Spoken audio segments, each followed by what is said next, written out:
action from the Premier League. It's Crystal Palace taking on Liverpool.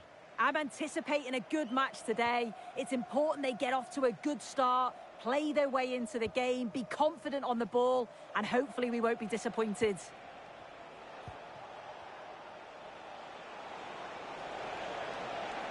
And there the move ends for now. Well, this is the team Crystal Palace have picked. Yeah, it looks like a 5-2-3 system. I'm sure they'll be quite fluid, but when they need to defend at times, there'll be 8 players behind the ball. In attack, it's important that wing-backs and maybe another midfielder get forward to support.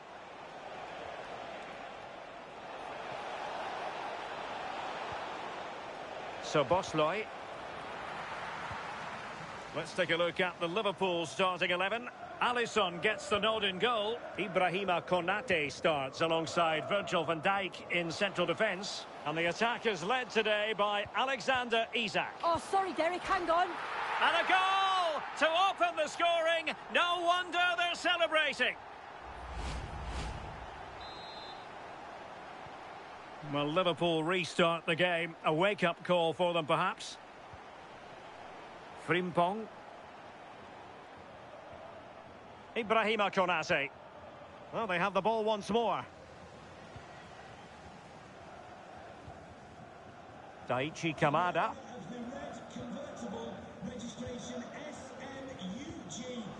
Read that pass all the way, cutting it out. Liverpool in a position of menace.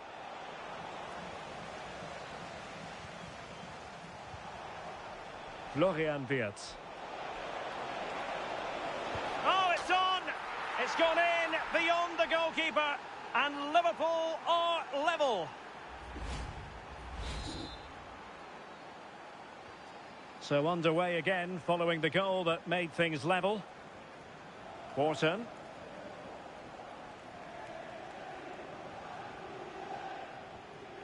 Now with Havertz. Oh, that's splendid play.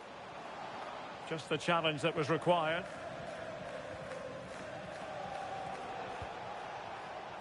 Now, what can Liverpool do with this advantageous situation?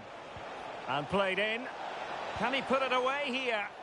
Well, he opted for power from close range. He might be regretting that now.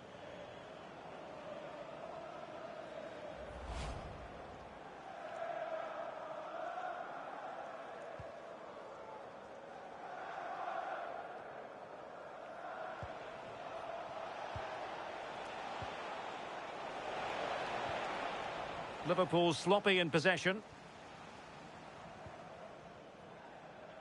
Kai Havertz. And support available. Not to like about that pass.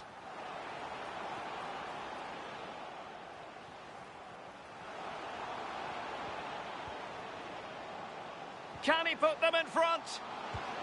Yes is the emphatic answer. And you have to say it was on the cards.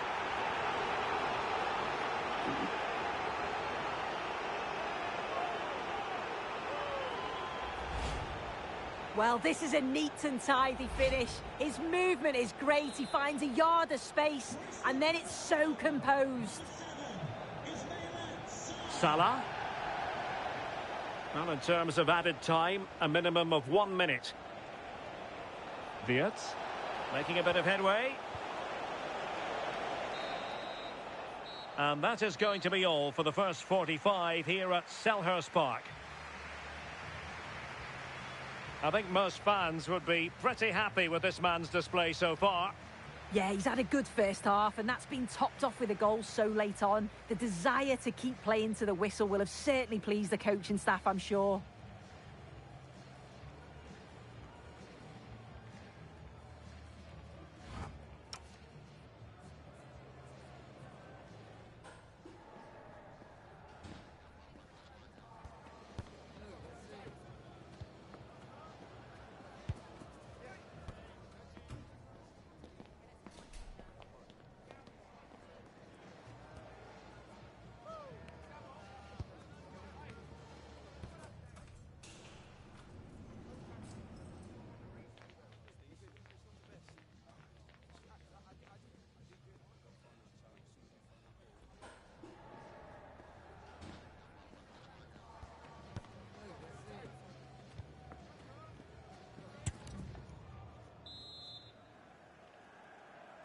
So underway again. And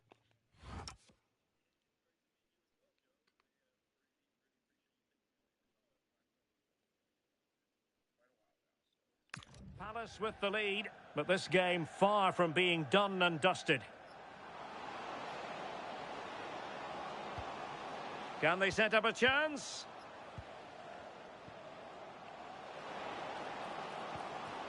Crossing possibilities. Well, simply couldn't beat the first defender. It really is non-stop football here on EA TV. This is a game we're certainly looking forward to already.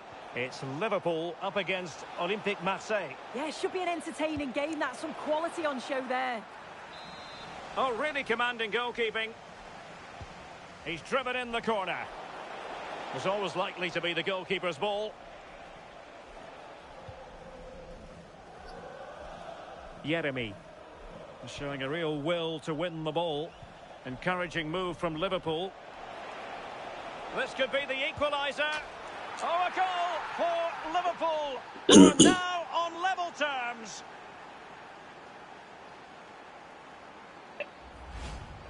Well, if we watch this again, it's all about being alert in and around the box. And when the ball falls to him, he's clinical. That's a really nice finish.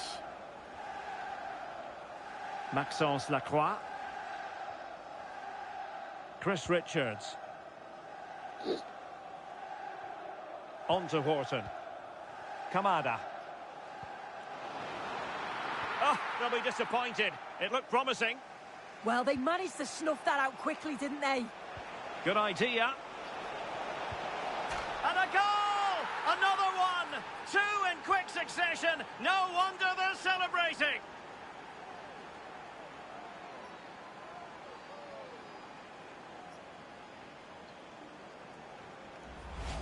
Well, you can see the pace on the break is scary, really difficult to stop.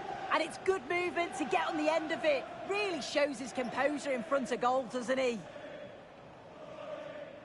Maxence Lacroix. Sarr in possession. Lacroix. Munoz. Oh, read it really well. Florian Wirtz.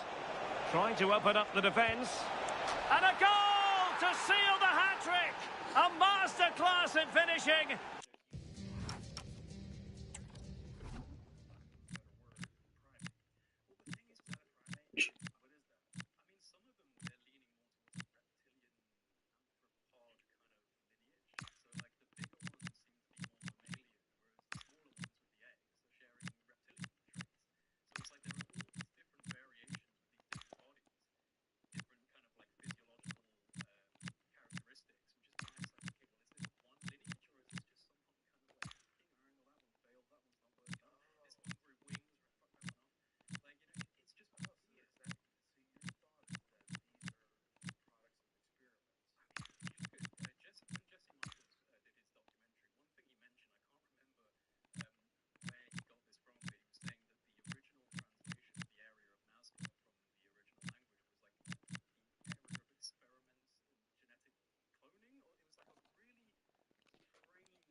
Just can't stop him today.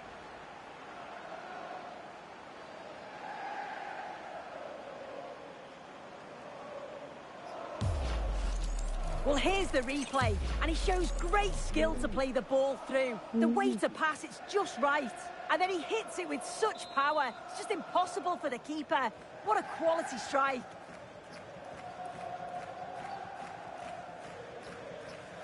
Lacroix.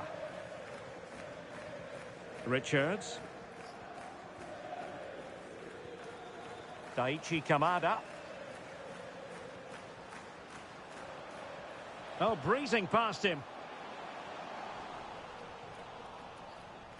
Doing everything possible to keep possession. Interception to snuff out the danger. Just have to make sure they don't get caught on the counter-attack. Real chance. Well, somehow the goalkeeper got to it. Well, he certainly made his mark on the game. And now the manager is making a switch. Ekitike. Ah, the art of beating your opponent. There's the goal. Surely now, that is that. Well, have a look at this. You've got to be precise with your passing in the defensive third, and that just lacks any real quality. If you do that at this level, a team's going to certainly take advantage of you. Bit wasteful from Palace. Could be troublesome. Well, really fine goalkeeping. Good diving stop. Over it comes. Shaping to shoot. And fired against the crossbar. Well, no way through in the end.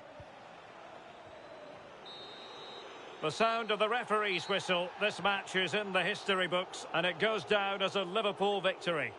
Well, that was really comfortable, wasn't it? The play going forward was so clinical.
OP.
gotten to the point multiple times where we were almost extinct. The Toba volcano, I think we got down to is that like the lowest? Yeah. It's a crazy story, like super volcanoes are unbelievably devastating. Just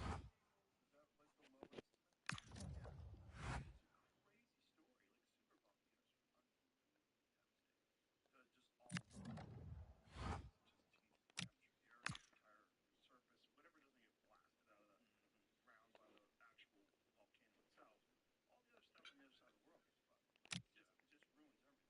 entire surface.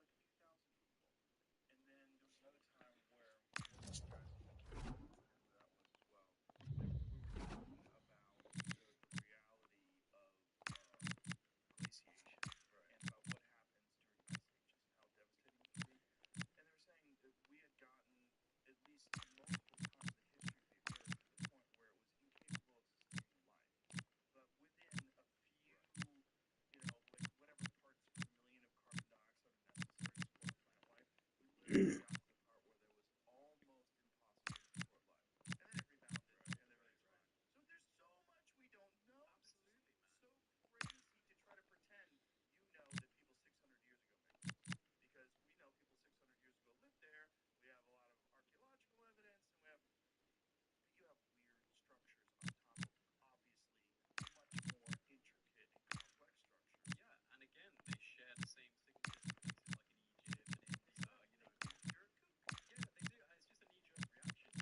Yeah, they do. It's just a knee-jerk reaction. It's adherence to a status quo, and you get channeled through a very kind of fine wall in academia, and I think that it can be a real detriment actually to opening up your ideas and being a little bit more expansive with what could be possible, because you do get put into a very restricted format in the traditional academic sense. And obviously you have the pressures of funding and things like this, and you're not going to get the funding if you're talking about this crazy shit. It's just like a self-fulfilling censoring, but it's with the rise of alternative media, we're changing the game a bit, because you can actually put a voice out there, you can put an idea out there. It's not completely stonewalled by the academic circle. They can't actually prevent you from discussing ideas in a media format like this. Right, and if you put a video like you did on X or on YouTube, people can like the video. A courageous call enveloping the game with a star player left on the bench. The manager...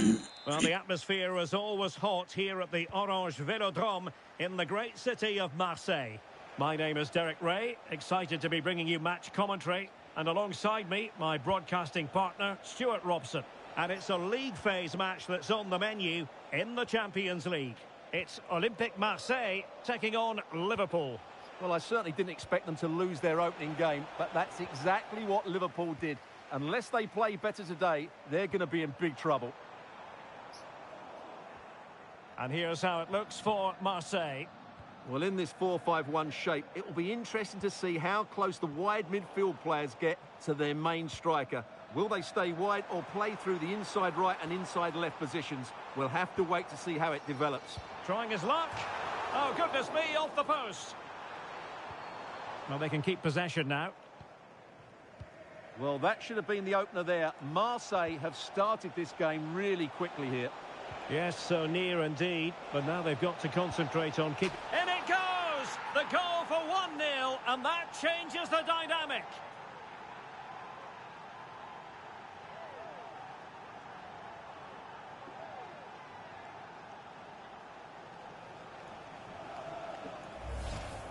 Well, here it is again, and it's all about the pace on the counter-attack. They were so quick to break out from their defensive positions, and the finish is so clinical. He just rolls it past the keeper, cool as you like.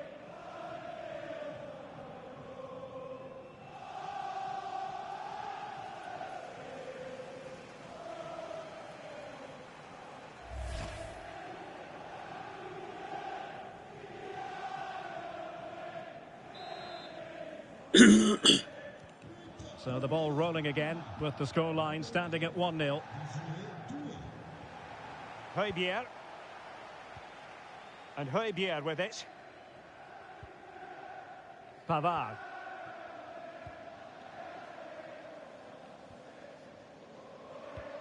Right, let's join Alex Scott, because Alex, I'm hearing there's been a goal in the Bayern match. It's a goal for Bayern Munich. It was a low-driven cross into a crowded area, but he was there from close range to finish that move off. They've scored the opener with 23 minutes played. Alex keeping us right up to date. And in the right position to make sure it didn't go all the way through. And Aubameyang in control of the ball in that advanced position. They could level it. Oh, blocked it.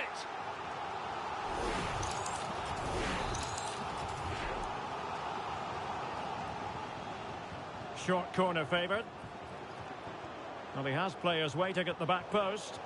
Well, I suspected that might be difficult for the keeper, but I was wrong. And taken away from Salah. And teammates around him.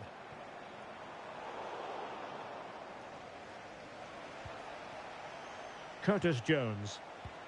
Decent looking pass. Weighted well. Oh, and that is an audacious chip. Well, he might smile. The goalkeeper has no interest in smiling. So back underway with the lead standing at 2-0. And a goal has gone in one of the other matches. Alex Scott will tell us more. Yeah, it's a goal for Eintracht Frankfurt. The free kick was well executed, but it had a big deflection and it's gone in off the wall. It's now 1-0 with 39 minutes on the clock. Alex, thank you very much. Ugo Ekitike. Now, maybe room here for the counter-attack. Oh, chance! In it goes! He's made it a brace for himself. No stopping him, apparently.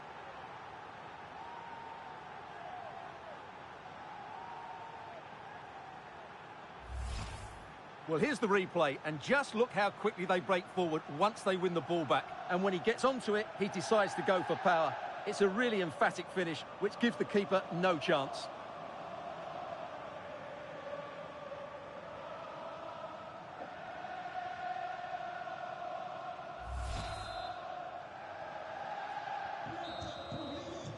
Well, time is up as far as the first half is concerned here in Marseille.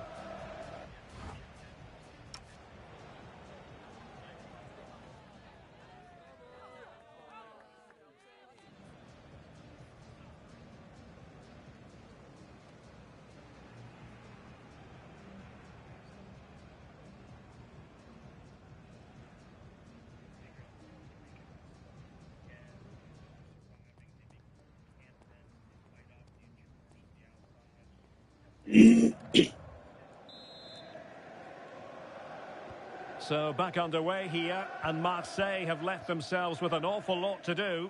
Let's see how capable they are. Gaia. And on the ball, Gaia. Now with Medina.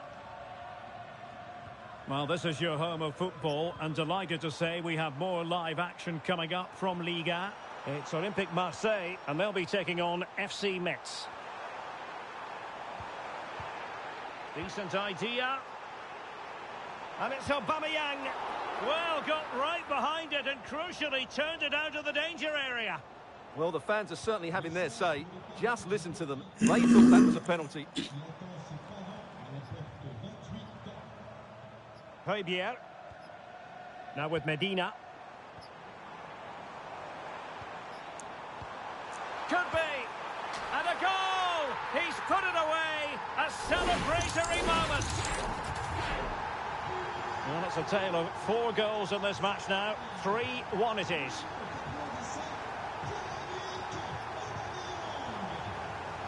And there's been a change to the scoreline in one of the other games. Alex has details. It's a goal for Atletico Madrid. It was a nice 1-2 and then a composed finish as he rounded the goalkeeper. They're ahead by 2 now with 63 minutes played. Thank you, Alex. Pierre-Emerick Aubameyang. And he takes it away. Just a quick reminder, we have more action from the Premier League coming your way. It's Liverpool taking on Chelsea. Not quite the clearance they were hoping for. Well, it did look promising for a bit.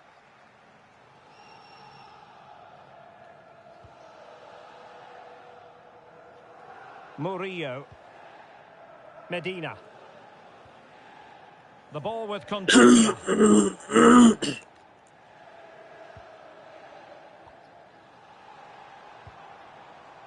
Fine build-up play. Now, where's the penetration? Oh, good-looking pass. This looks interesting. No let-up here. Oh!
Another goal! You just cannot keep them down, and it sets up a furious finish. Well, here's the replay. He's done really well to get his head up and pick somebody out with that cutback. And then the finish is fairly simple in the end. That's a good goal. You can't really say defences are on top. 3-2. Bradley.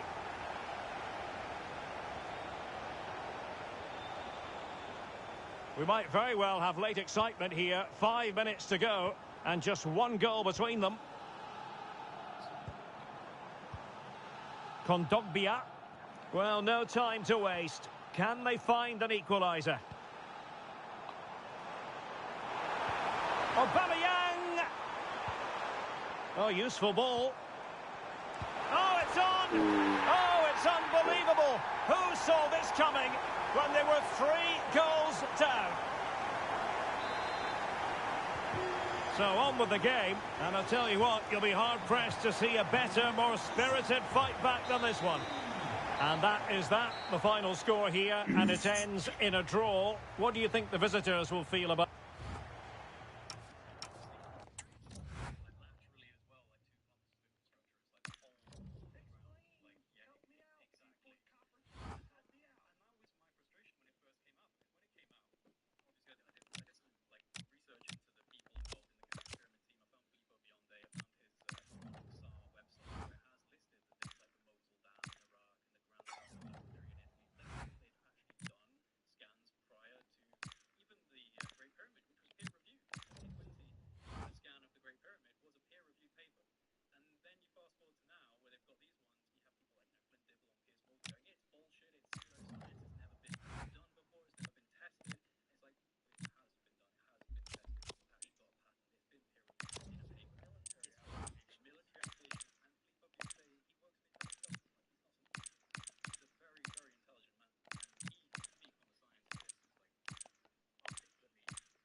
Way more. They were down into the ground, 2 kilometers. It might have been a power station. Well, Filippo thinks that. He seems to think that the spirals might have actually been tied to hydrology and using mechanical stress and piezoelectric materials used in the Great Pyramid and the plateau itself, because what you have is a very interesting coupling between limestone and rose granite. So limestone is a very good amplifier of acoustics, and rose granite becomes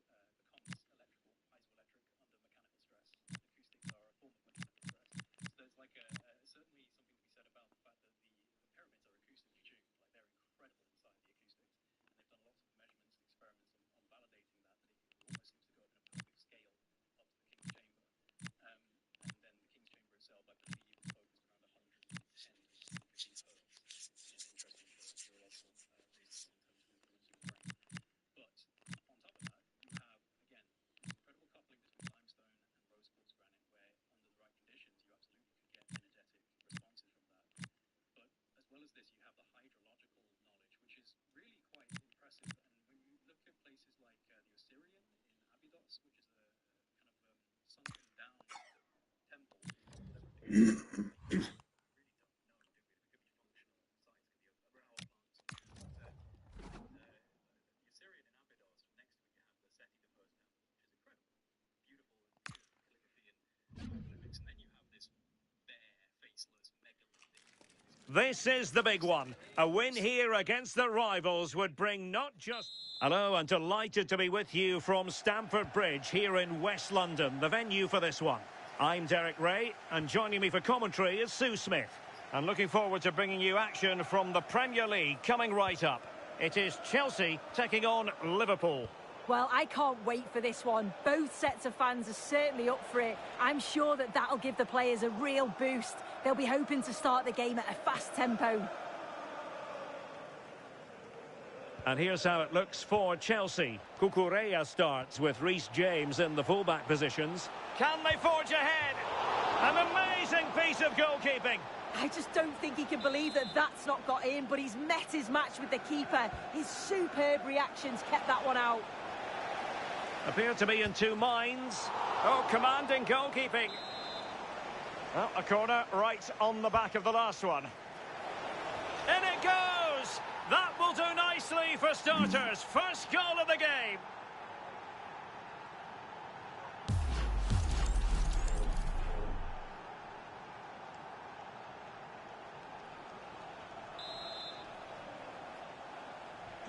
Well, away they go again. What effect will that goal have on Chelsea? We're going to find out. Pedro Neto. On to Caicedo. Depay. Good through ball.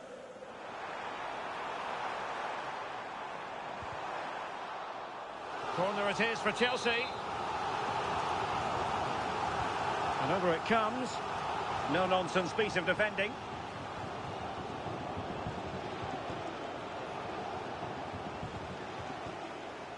And Chelsea moving the ball forward. What can they do from here? This could be the equaliser. Well, it's gone in. A goal for Chelsea, who now are level. Back underway. Level pegging. 1 goal apiece in this game. He has teammates around him.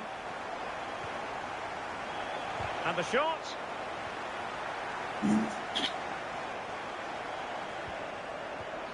Aurélien Tchouameni.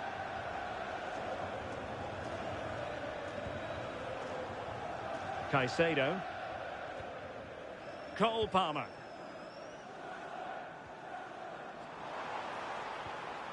Now with James.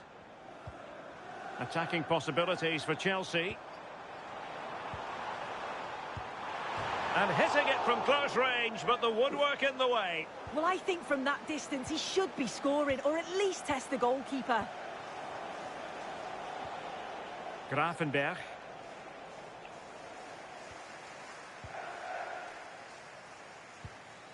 Palmer. Now a decent position. Can he score? Oh, dearie me. We know he's capable of much better from that position.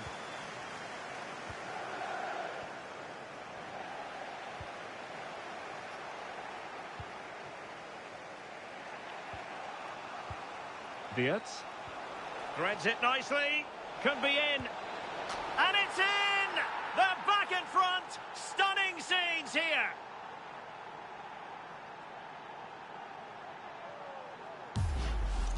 Well, you can see the pace on the break is scary, really difficult to stop. And then once he's through, there was never any doubt, was there? Hits it hard and true, and the keeper just can't react in time. Cucurella. Crossing possibilities. Oh, nice ball over the top. And the electronic board showing 1 additional minute. Nicely weighted pass. And so the first half draws to a close here in West London.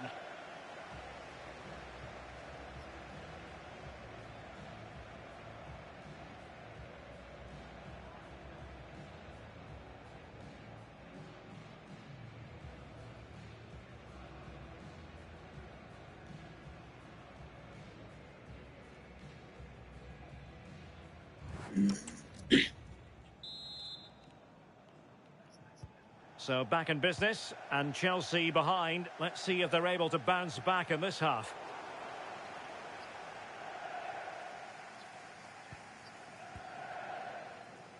Salah.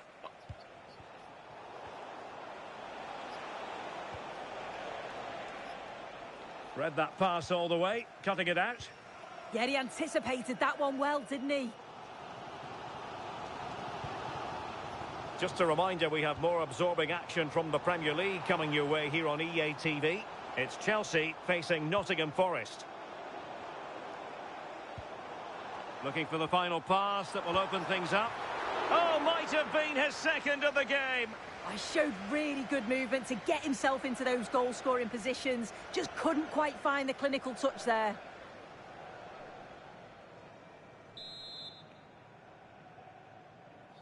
Short corner taken. Teammates in the middle. Well, that's really sound goalkeeping, not letting the opposition have any scraps. And he saw the situation developing. Well, I think the fans know that this could be a turning point in the match. They're really getting behind them now, trying to urge them forward. And in a perfect position to cut it out. Now the counter-attack looks on. Well, they promised much on the break, but ultimately delivered little. To the owner of the red hatchback blocking the emergency exit. Well, possibilities inside the box.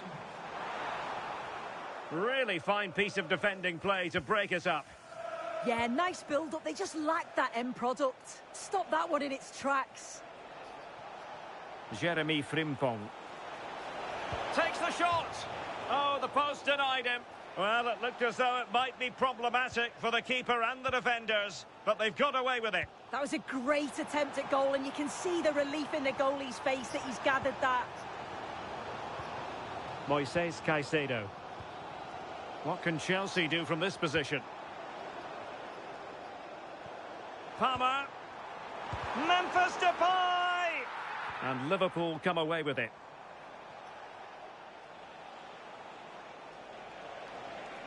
And a brisk run. But timely defending when it mattered. Well, this is certainly the home of live football, EA TV, and looking forward to bringing you more action from the Premier League. It's Liverpool facing Manchester United. Well, it's one I'm looking forward to. Hopefully we'll get a competitive match. Real chance!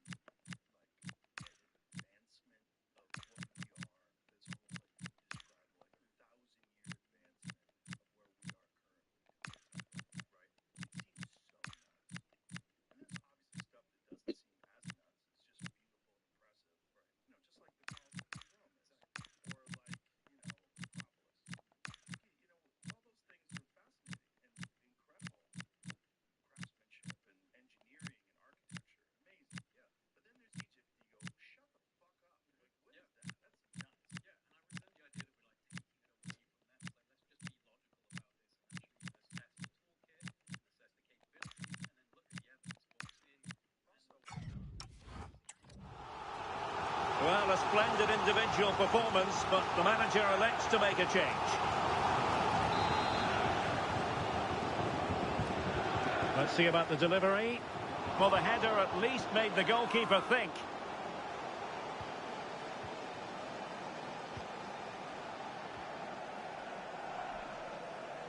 Well, we've entered the final 5 minutes. Released it nicely. Chelsea regaining possession here.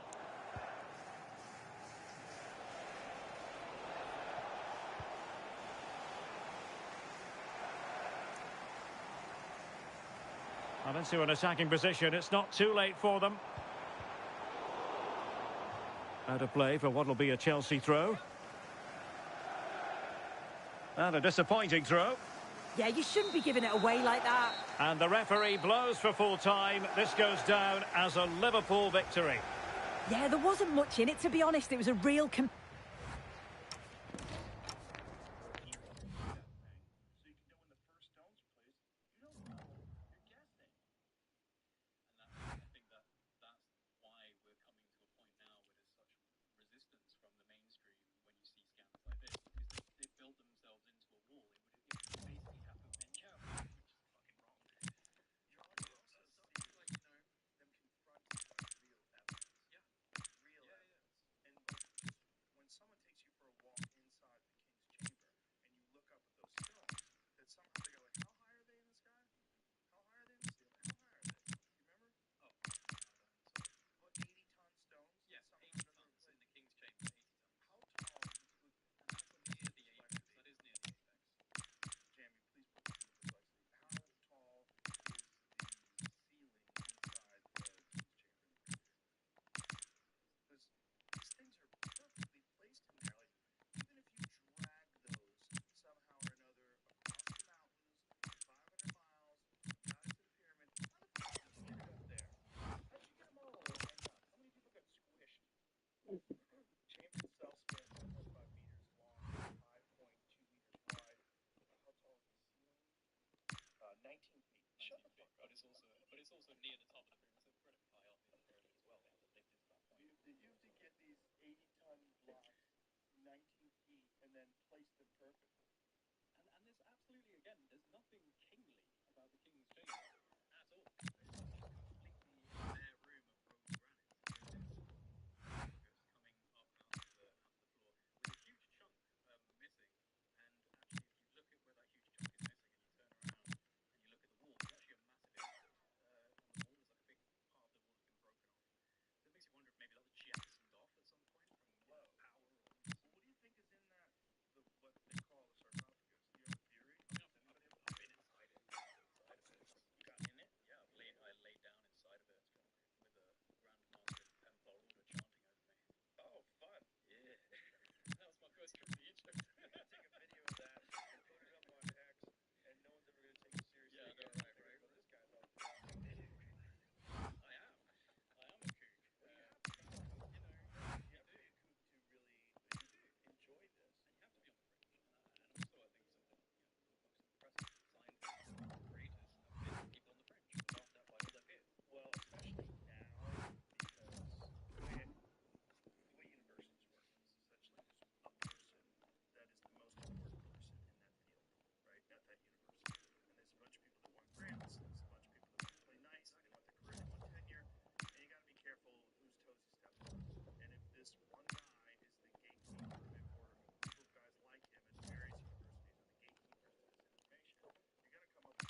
She got to my house. We ordered pizza. We all ate pizza, and I couldn't believe I'm hanging out with Graham Hancock. I was so giddy. It was like one of the first actual guests. Giddy moments. Like, Yeah. you're just like, I can't believe I'm actually saying this. Yeah, because the guests before that had mostly been comics. Right. There was something that was interesting. Some guy that I met at the comedy store. I'm like, what do you do? You're a therapist? And what do you give people? How's it work? Come on over. Come and talk to me. Yeah, I did a lot of those. But he was, I think, the first real guest. Is there like a choice, like a conscious decision for you to kind of like evolve from just, comedians talking shop to actually getting different guests on from a variety of subjects? Because I know you're a curious person. You've probably been researching these things to the point where you were doing that kind of podcast. Well, clearly you were, but yeah, what was the natural evolution of that? Well, I was always into books. A cool presence in the changing room. This is a manager who commands respect. And it's no surprise the fans are fully behind him. He's building something special here. Good evening. They might have done quite a bit of refurbishment work on this stadium in recent seasons, but it still has a refreshingly old-fashioned quality about it. We're at Anfield. I'm Derek Ray, and my commentary partner for this one is trying his luck. And inches away. Didn't miss by very much at all. Well, Manchester United have chosen this particular shape. Lisandro Martinez plays with Matthijs de Ligt in central defence. Bruno Fernandes This is a plays. great opportunity. And the corner for Liverpool. Who can he pick out? Just a bit too high with that attempt.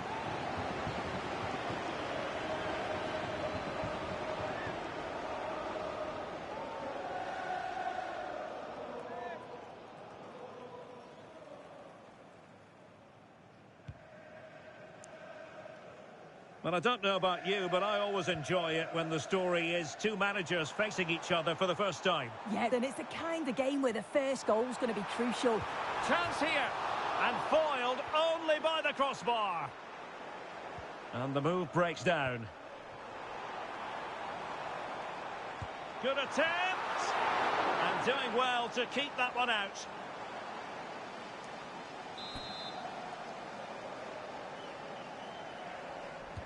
Trying to deliver it accurately. Oh, defended it well.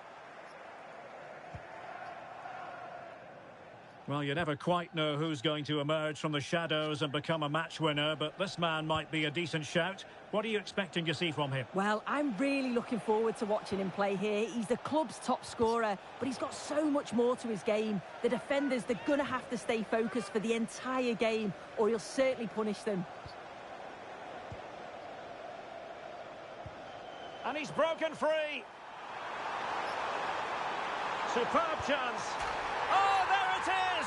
Liverpool take the lead in the derby. And just look at the fans. Incredible.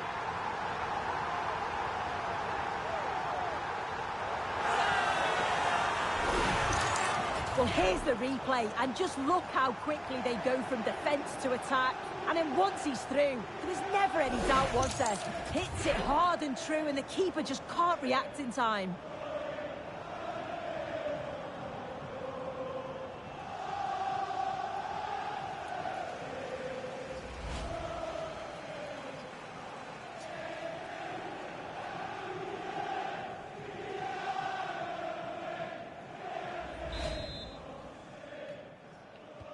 Well, the ball is moving once more. How important will that opening goal prove to be? Perfectly positioned to take it away.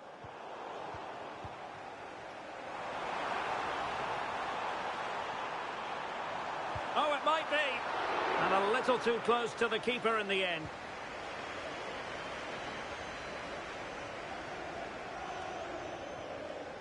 Bruno Fernandes. Benjamin Šeško. In search of an equaliser. Plays with a positional sense that is second to none. Yeah, really good work there to see what was happening, wasn't it? What was the chance they could get caught out on the break here? Well, a disappointing end to that break. Oh, great piece of individual skill, but a good piece of tidying up.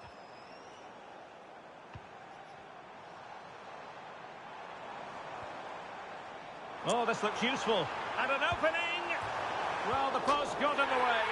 He's gone and found the net. Brilliant piece of finishing. Magnificent goal.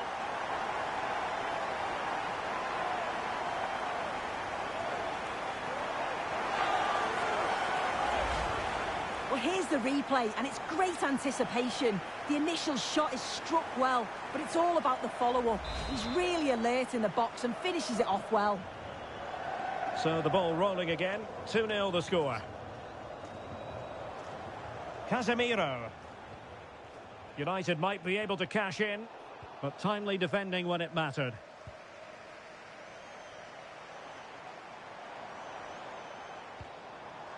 Now a decent position.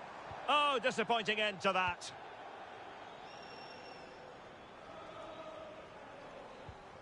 Mazraoui. Šeško. Decent looking pass. Could pull one back here. So the whistle then. We're up the halfway stage in this match.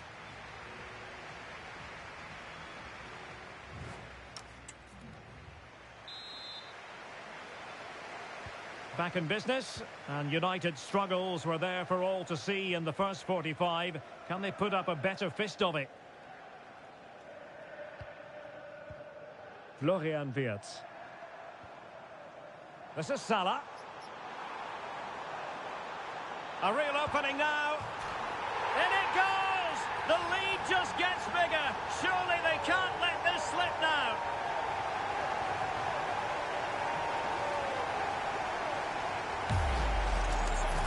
Well, we can see it again now, and probably a little fortunate that this one sneaks in. Thought it was coming straight back out, to be honest. It's just the right side of the post.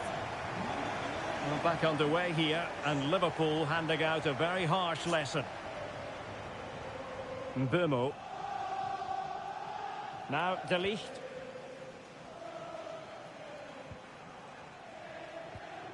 Casemiro. Bruno Fernandes has it. Now Casemiro. Strong but fair tackle. Might lead to a chance. And Salah! A goal! An exceptional performance this. 4 to the good now. This is a wonderful ball played through. It's great work to set up the chance. And he watches it all the way, then just tucks it in with confidence. 30 minutes left for play. Lisandro Martinez. Now Casemiro. It's with Martinez. Mbeumo. Mazraoui with it. Fernandes. Strong possession play. Oh, that's a really good run. Targets available. Cross comes in. Well, it's actually ended up being easy meat for the keeper. Ryan Gravenberch.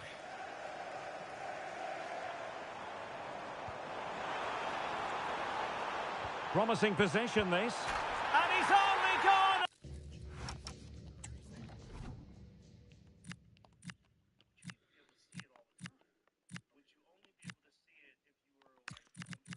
We're dominated by perception, and we have such a narrow bandwidth of visual perception. You get up the whole light spectrum and look at visible light. It's a tiny corridor of visible light that we're able to see. Obviously, it's developed into IR, and if you film the night sky with infrared, you get weird shit. You get these orbs and things that seem to fly by, and I think that it is a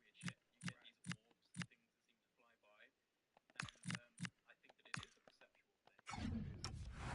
Made it a hat-trick! Absolutely unplayable today! What a performance!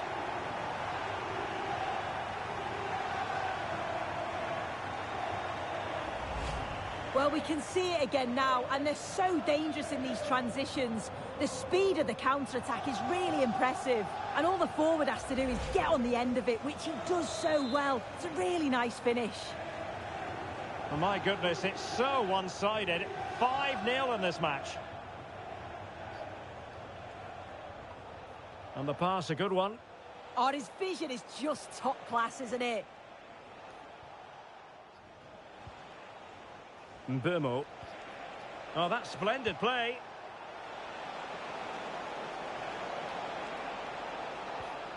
Bruno Fernandes. Was an important piece of defending. McAllister. Well, they might be able to launch a counter-attack.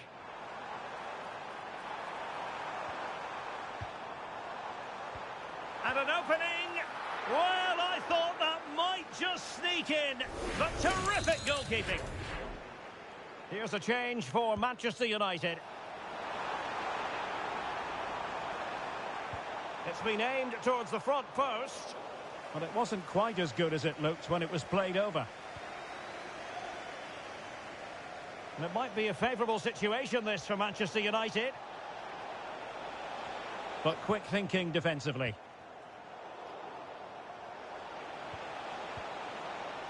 Oh, that's a fine-looking pass. Can he put it away? Oh, the crossbar is still reverberating. A bit disappointing in the end. And that is all for this game anyway. It goes into the books as a victory for Liverpool. Well, that was a dominant performance. They just couldn't live with him from an attacking perspective.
He was a radio DJ, broke his neck in a car accident, became homeless, finally managed to get back on his feet, but was still struggling, wrote an angry letter to God, and then apparently woke up at 3 o'clock in the morning and was having, like, voices literally telling him to write things down. So he wrote all of this down, and this became Conversations with God. It's literally a dialogue of him asking questions and him receiving answers, which he interpreted as from God.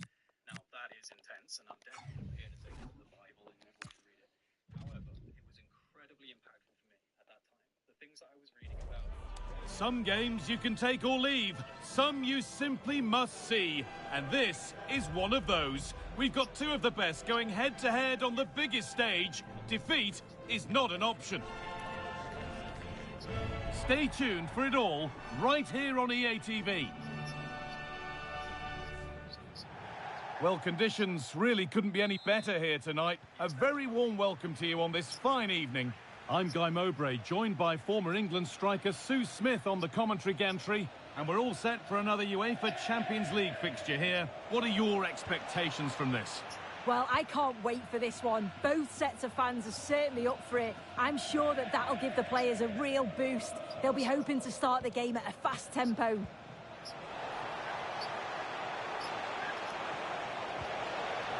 The ball taken away from them.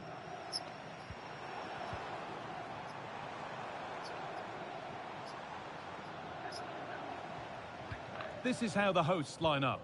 Jan Sommer is in goal. Francesco Acerbi starts alongside Alessandro Bastoni as centre-backs. Nicolo Barella plays alongside Hakan Çalhanoğlu in central midfield. And they're going with two men leading the line.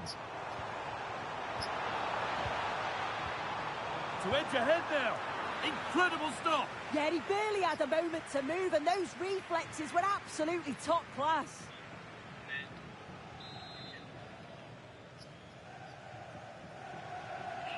Something different from the corner. Martinez waiting for that. Oh, they've lost it. What happens now?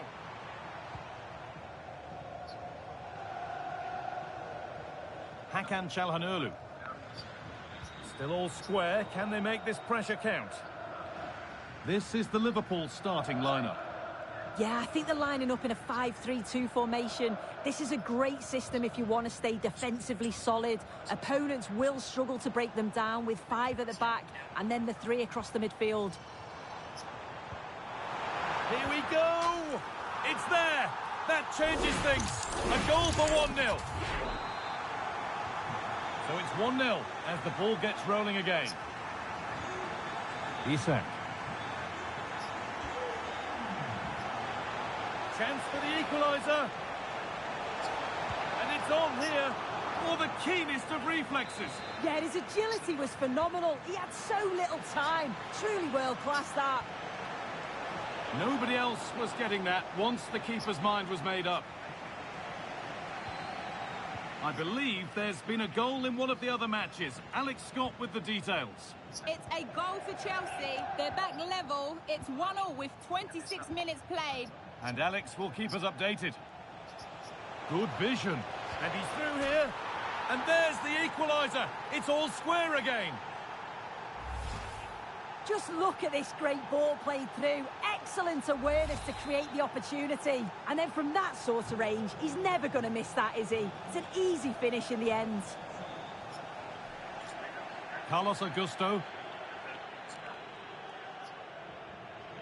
Barella. Lautaro Martinez. Promising position, this. Oh, surely. And there it is. He's doubled up for the day. Well, Liverpool get us moving again. Can they find a response now?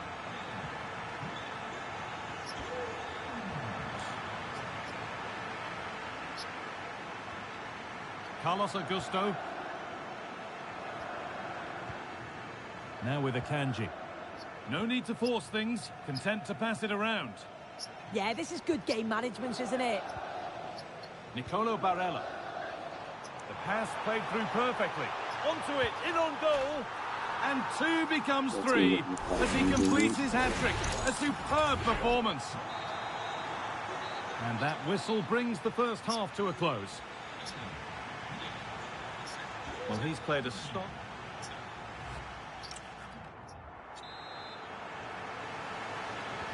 And so we're underway with the second half.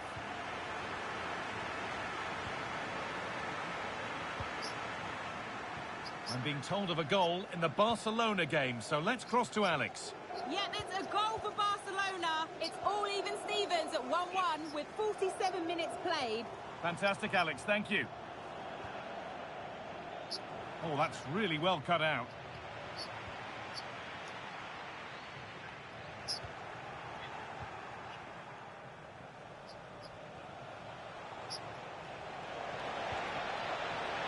Salah. Salah! Oh dear, they won't get back into it missing those. Oh, they definitely won't. It was a great opportunity to get themselves back into the game. And when you're down, it's all about being clinical when a chance comes. Barella. Marcus Thuram. And the forward progress continues with a good ball. There's a nice passing rhythm to the play. Terrific! Another goal. What a scoreline this is for them. Well, here's the replay. Despite lots of pressure from the defender, he manages to hold him off, gets his shot away. It's a good goal, that. Isak. Opportunity now. It's in. A well-taken goal. And no wonder he's off celebrating.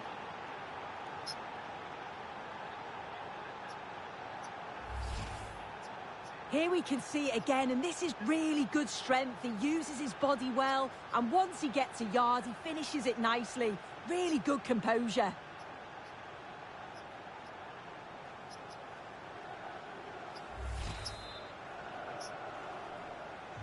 So the score now 4-2 as the ball gets rolling again. Dumfries. Francesco Acerbi. Could be something happening for them now.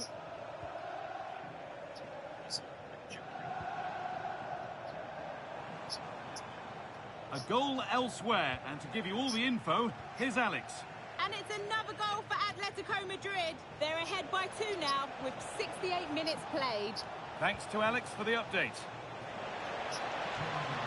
Well, he's lost the ball, and any chance has gone. That's class, that. Now I'm sure they'll look to build from here. Well, look at the room. They've got to attack now. And that might have ended up a lot better than it has. And the attack is over. Really good defending.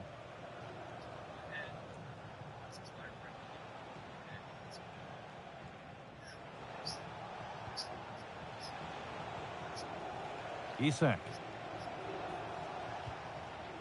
Closed it down well. Fratesi. Martinez.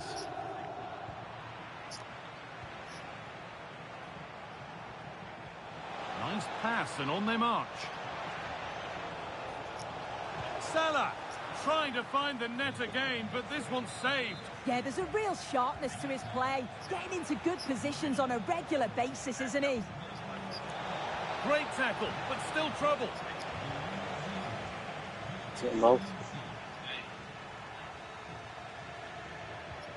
Marcus Thuram. And a challenge I was getting out of the shower and there that will surely result in a card.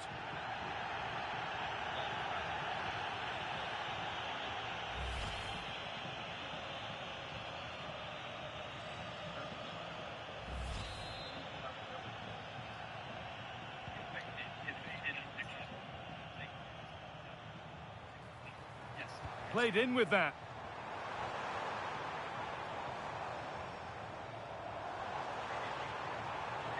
Marcus Thuram. Terrific chance. And it's comfortably dealt with by the goalkeeper.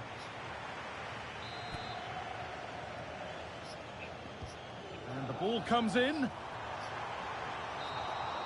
And that is the final blast. So not the result that Liverpool or their fans were hoping.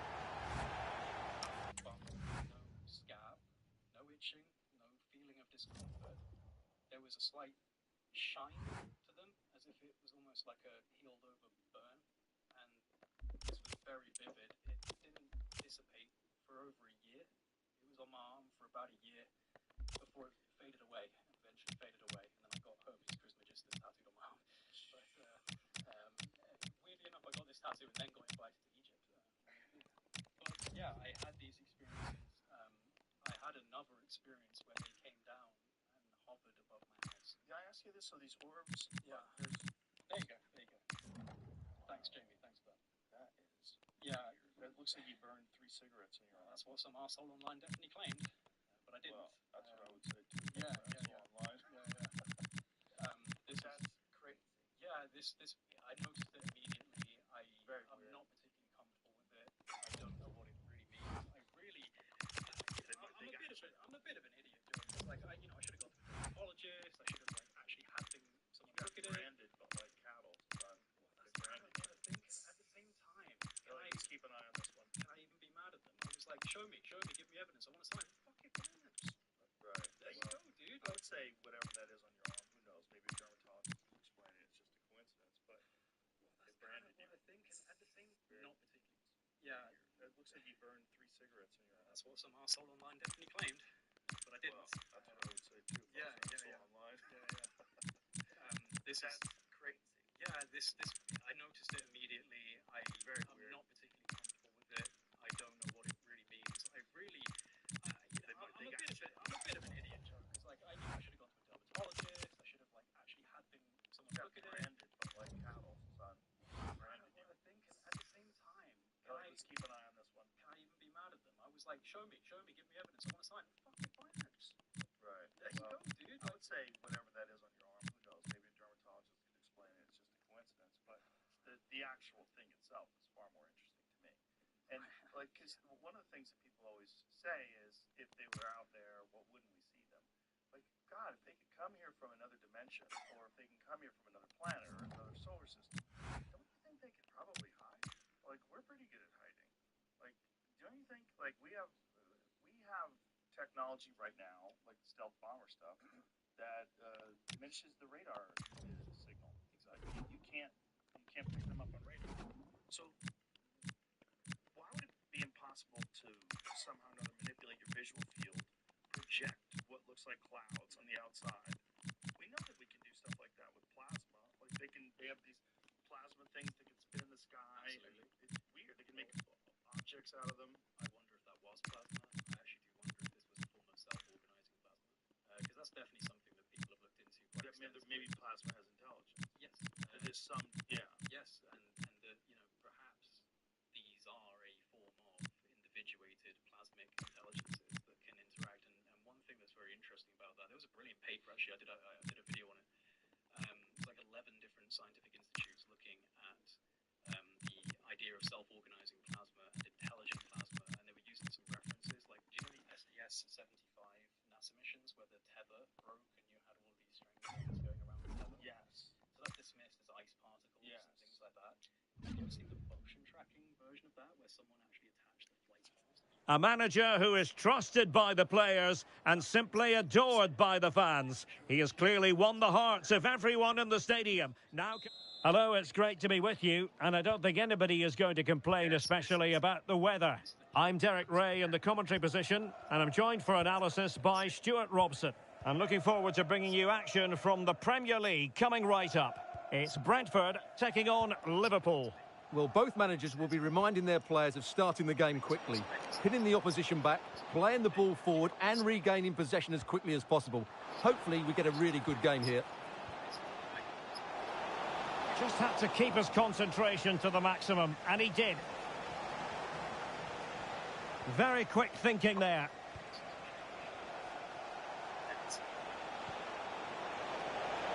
A real opening now. An early goal. It is the ideal opening.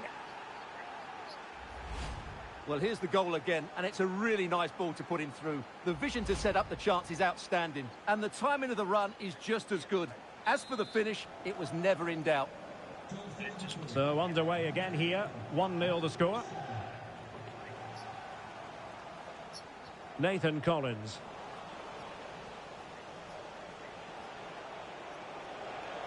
And a brisk run. But timely defending when it mattered.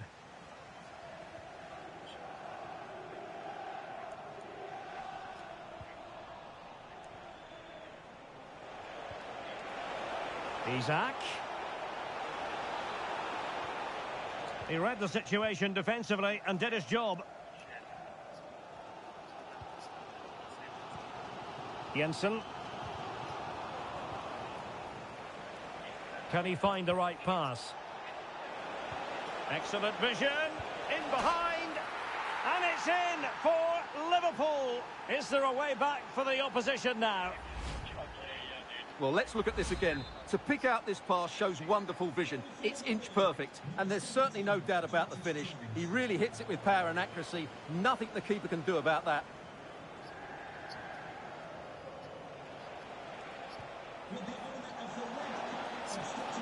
He's in behind. In it goes! A 3-goal cushion. This is astonishing stuff.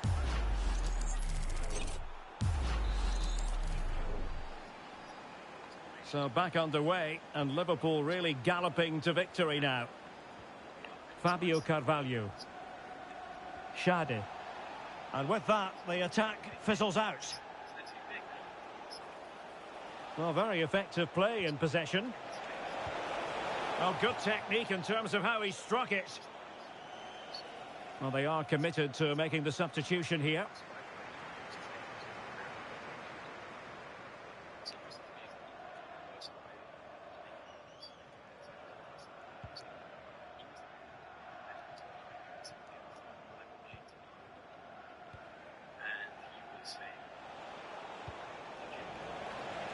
And fine work from Liverpool to win the ball back. Tremendously strong in the tackle. Now counter-attacking possibilities. Well, he was under a bit of stress, but back to the keeper. Slight passing lapse by the keeper. Chance here. Terrific save. Jordan Henderson with it.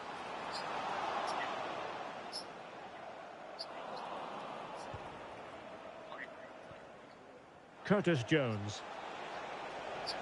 Well, just 1 minute of time added on for stoppages here. And that brings the first half to an end. Well, positive sign. It tells us of how a friend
So off and running again, and it was a delightful performance by Liverpool in the first 45.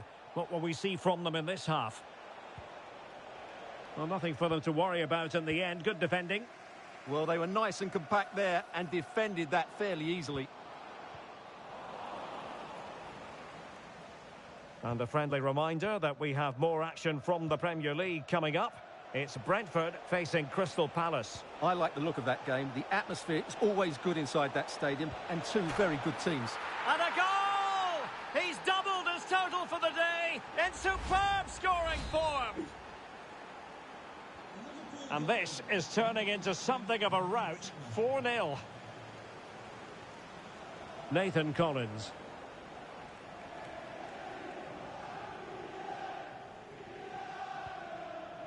Kevin Schade. Attacking with vigour. And there's the feed into the box. Well, delighted to say, more Premier League action coming up for you here on EA TV. It's Liverpool facing Aston Villa.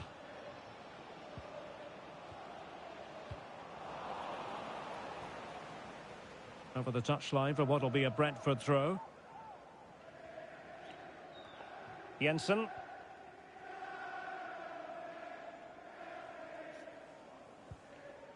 Damsgaard. And he's outdone himself. Wonderful save there.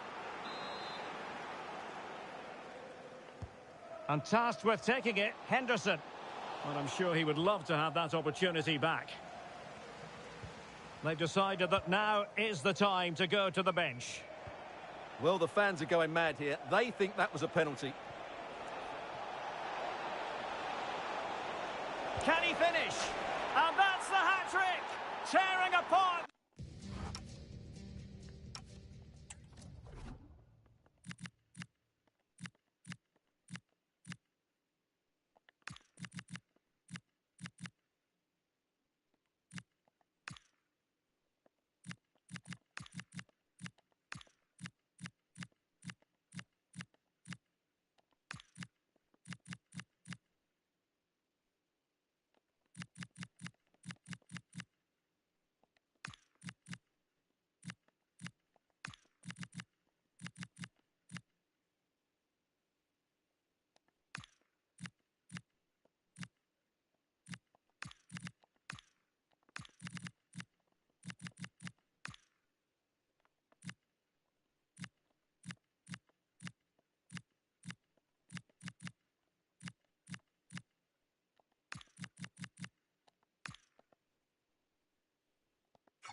Defence time and again, they simply can't handle him. Well, it's lovely technique, as you can see. He just wraps his foot around the ball and bends it beyond the keeper. That's a good goal.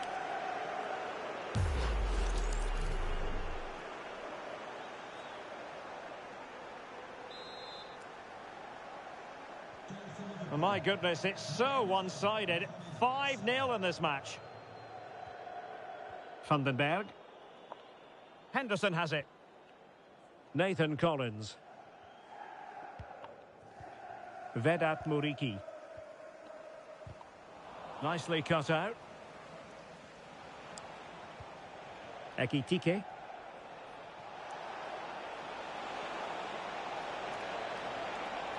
Real chance. A goal! We're really being spoiled. This is attacking football at its finest.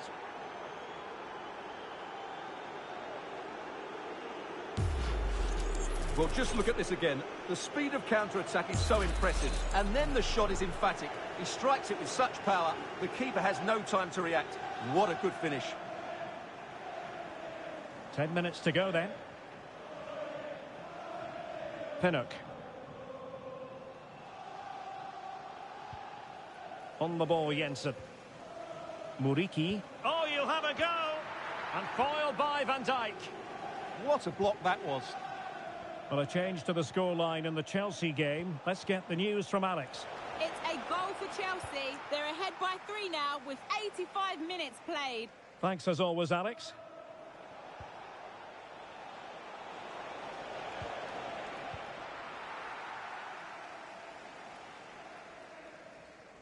So 2 minutes of stoppage time here. Now counter-attacking possibilities.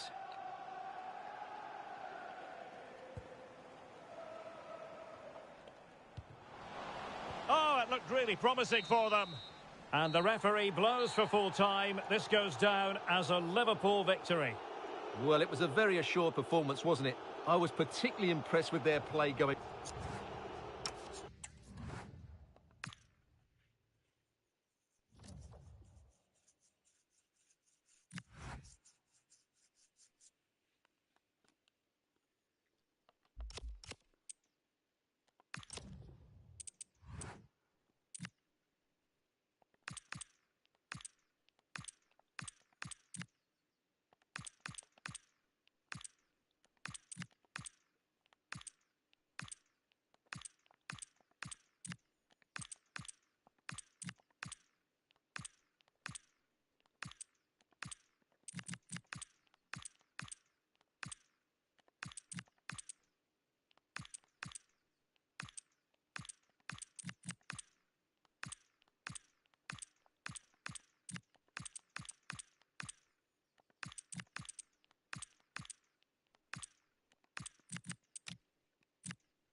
He said, yeah, but I want 10 minutes with your bosses afterwards.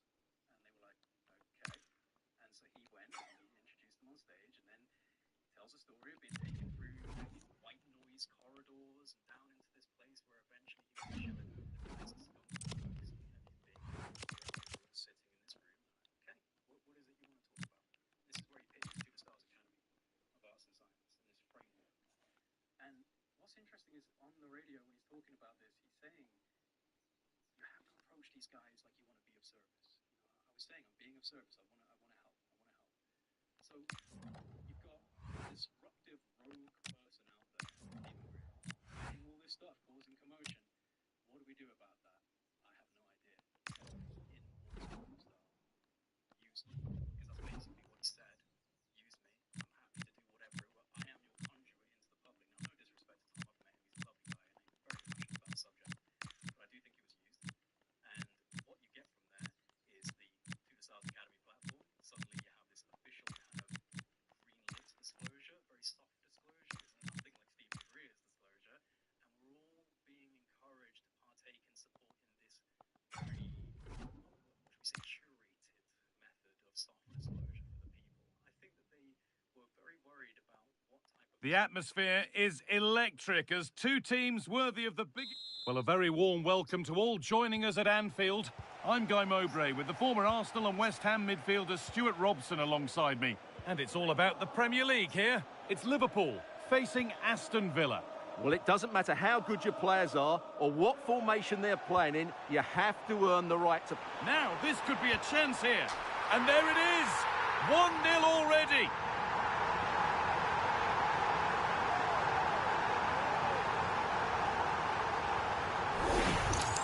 Well, here it is again, and it's all about the pace in transition. They're so quick to get out from the back, and Salah does the rest. He strikes it so cleanly, he hits it with power and accuracy. There was no stopping that. Konsa. There's a bit of belief in this move.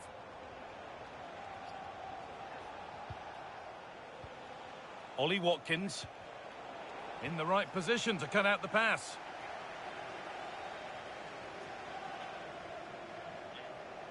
Good vision. Oh, you can't stop them now. They've got another in double quick time.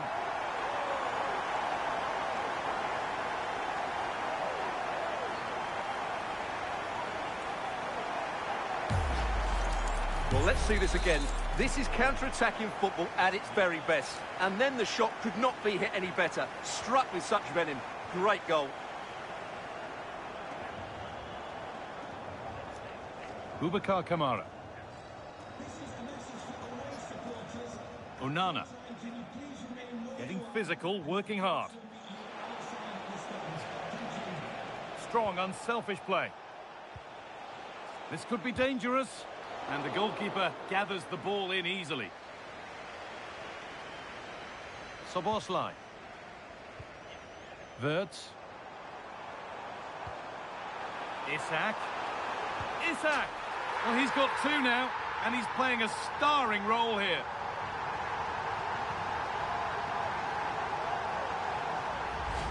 Well, just look at this again. The speed of counter-attack is so impressive, and he makes the finish look so easy. What a good goal that is.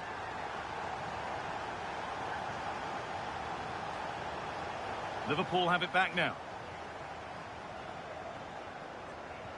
Well, now they could spring the trap. Nicely played through. And tidy work to push it to safety. Strong and needed to be. Just doesn't give them a chance, does he? Amadou Onana. Watkins. A stubborn refusal to give up possession. Taking it upon himself. Opportunity here.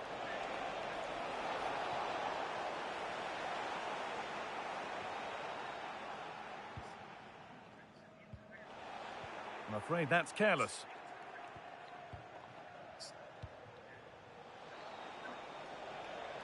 Good work to beat the marker, but they won't be going any further. Nicely won. There's something on here, a chance to attack. And I'm afraid that's where it ends for them.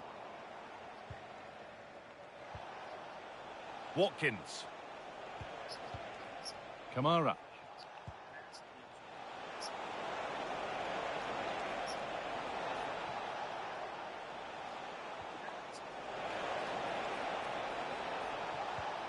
Getting closer. A goal! Well, that's upset the majority inside this ground. And away we go again at 3-1 now. Well, that will do it for the first half here at Anfield.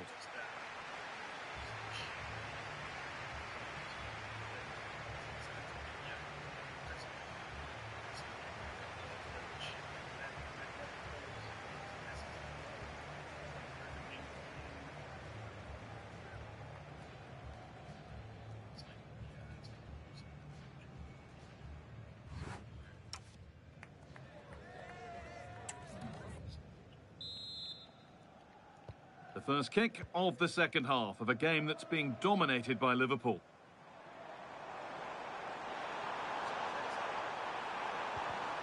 Ball lost and the chance gone. Well, that was how to defend the edge of the box. Pau Torres. Oyarzabal.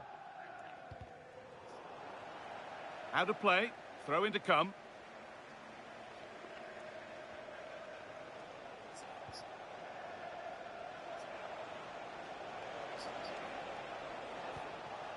They've given it away here. Salah.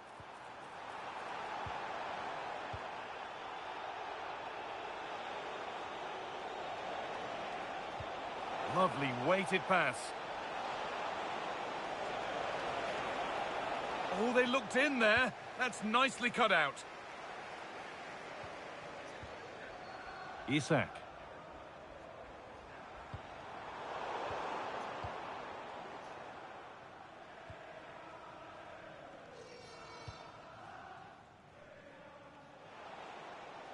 And possession given away.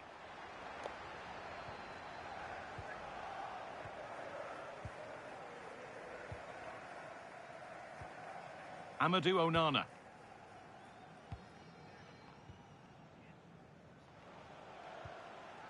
Torres.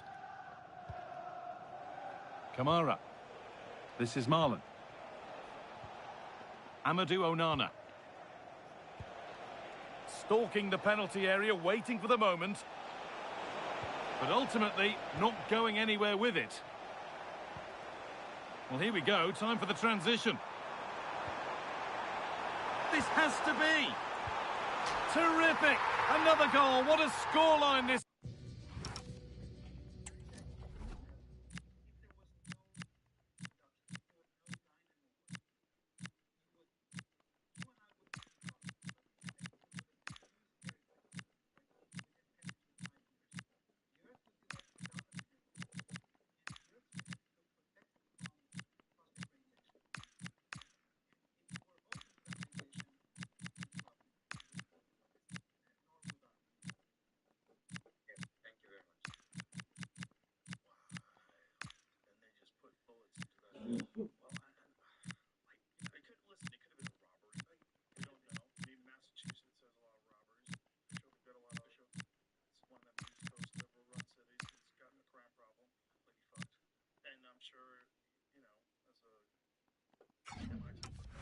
Is for them. Well, here it is again, and it's all about the pace in transition. They're so quick to get out from the back, but I think the defending is poor. How can the goalkeeper be left so exposed with two players running at him? Mind you, it's still a great team goal. Matty Cash. Ezri Konsa. On to Torres.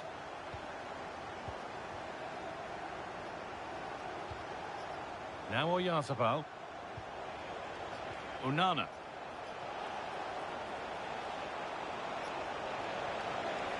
That's a perfect threaded through ball. Oh, wonderful stop. Yeah, what a save that was. Brilliant reflexes from the keeper. Into the box it goes. Oh, great save. Almost made to look easy.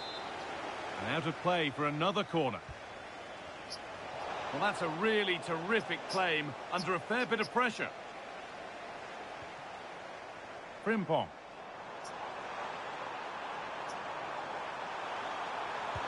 Brilliant. Great save. You're absolutely right. What a save that is. He's reacted so quickly. Looking to cut in now.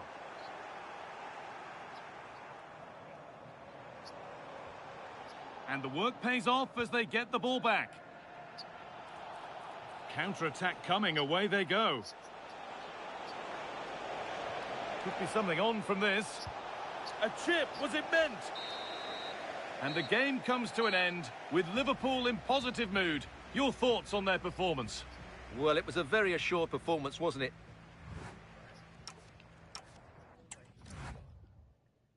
It's very provocative because of, again, the existence of the Inca structures that are very, quite pristine actually, and still standing, very simple, and yet they are surrounded by broken megaliths and multi-ton structures that have gone through incredible damage. saying about that area is the way the stones are interlocked would protect it against earthquakes. Yeah, dissipate the force. Yeah. In areas, it allows for the force, the kinetic force, to dissipate through the structure. It's a big focus So on one, the part one two. area. So it's clearly done for the purposes of trying to prevent massive amounts of force. Where do you get that?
Like the Adam and Eve story, you know, that whole thing was like classified by the CIA for a minute. The Adam and Eve story. It was classified by the It CIA. was listed on their Freedom of Information Act Oh, library. right. What was that again? It was a deep research into cycles, great cycles of cataclysm and destruction on Earth by a guy called, well, his name was Cham Thomas, but I think it was a pseudonym, not a real name. And he actually had the beginning of it like a series of people he had listed who, without whom this book would not be possible. And he was like top 5-star general. It's like, okay.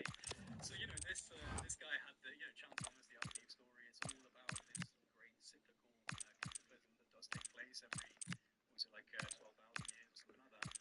And that the ancients had knowledge of this. And I think that this is something that we will probably begin to realize is that somewhere in deep antiquity, there was a level of knowledge that is very contradictory to what we understand now. And I think places like Peru, places like Egypt, and others, Malta, go back to Tepe, of course, it's becoming very palpable that there was something before this. Also, when you see the spikes of the Earth's temperature, and you see those ups and downs, those glaciers and those warming periods, like, what is there a uniform time in between those spikes? In terms of, Is it like predictable? I don't know. Is it like every 12,000 years it gets a little funky? I imagine it's probably Lasts for not about like 12,000 years, comes back. Right. But Probably this not. is again, this is one of the things that people like, you know, the conspiracy theorists say they're keeping from us. They're keeping this knowledge. Yes, there are 12,000 years cycles, and we are just not being allowed to know that knowledge. But That's I don't know. Well, they have models of paths. exactly, You know, we pull samples and things along those lines. But we do know that it's never static, and we do know that there are periods, and they do look like you know, a strange graph. It's not a flat line. Like it's all getting warmer. No, it's always crazy. So like, what is causing these dips and these rises and these weird periods that seem to be rhythmic? You know what I'm saying? It's not like there's an immense time of heating and then a small time of cooling, right. and then no, it's up and down and up and down. But it's almost like the heartbeat of the planet. You know, look at the planet as some form of conscious entity. It's certainly capable of producing conscious beings on top of it. So I wonder about that. And the mycelial network, these kind of elements to the planet that almost seem like neurological architecture. Well, even if you could look from afar, if you could like have the concept of the Earth, like the waters moving, the clouds are moving. Yeah, exactly. It's like a live thing almost. Yeah. Obviously, it's not moving because it's tissue, but that doesn't mean that there's not a force that's all connected and working in harmony. Exactly. Yeah. I mean, that's why I think plasmic intelligence is very interesting. The idea that a self-organizing plasmic structure could in some way... You can feel it in the stands and in the atmosphere, as well as in the songs from the supporters. A manager who has won their hearts and could now go on to make history.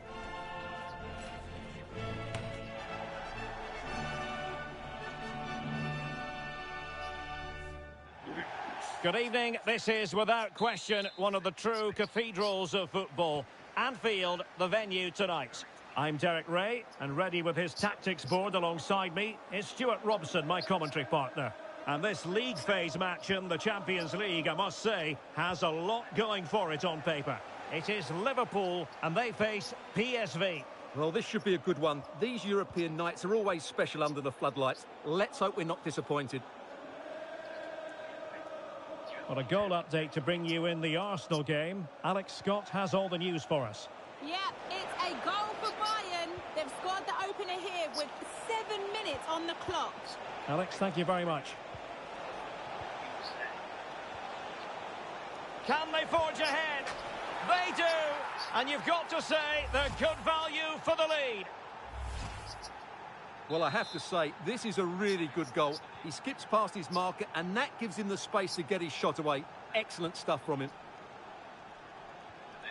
Kerkez. Soboslai. Well, that takes the wind out of their sails. Great defending. 해를 받고 있어요. Ivan Perisic.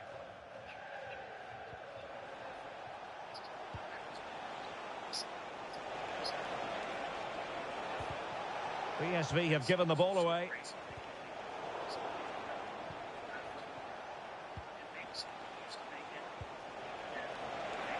Superbly read and executed.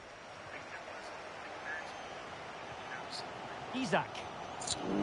Come on. And someone has found the net in the Arsenal match. Let's hear all about it from Alex. Yeah, it's a goal for Arsenal. It was all in the build-up play for me. So many different players involved. And once the space opened up, he took his chance superbly. They're back level. It's 1-1 with 23 minutes played. Alex keeping us right up to date. That's a good pass. Salah! Oh, magnificent save! Well, he's just pulled off a great save there. What reactions from the goalkeeper that was. And Liverpool come away with it. Ricardo Pepi.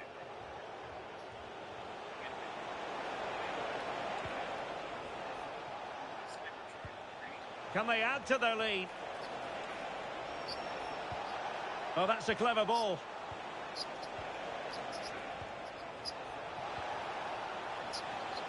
Oh, good-looking run.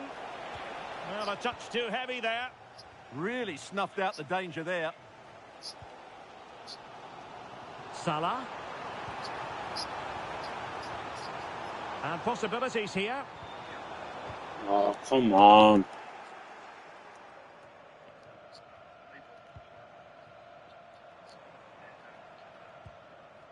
On to Wirtz. Grafenberg. It's a neat move. Oh, they'll be disappointed. It looked promising. No more time left. First half is over here at Anfield.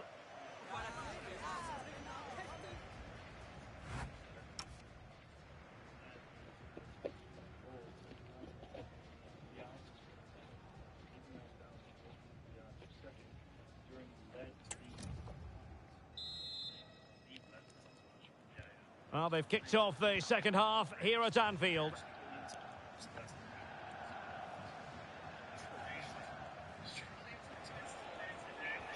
Well, the timing was perfect. Ball one. Oh, it looked really promising for them. And we have more live Premier League action coming up for you soon on EA TV. It's Liverpool facing Manchester City. Well, a good place to win it back, and let's see what it leads to. That's a good-looking pass. Is this the moment? And that was goalkeeping right out of the top drawer. It's absolutely remarkable. His reflexes were brilliant there. And the opportunity goes a-begging. He decided to hit that with power rather than going for placement.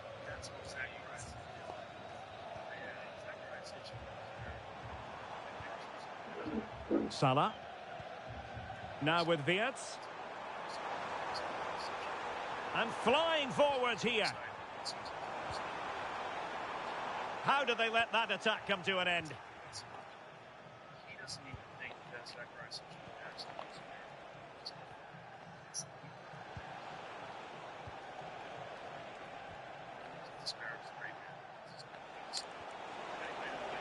Good-looking move.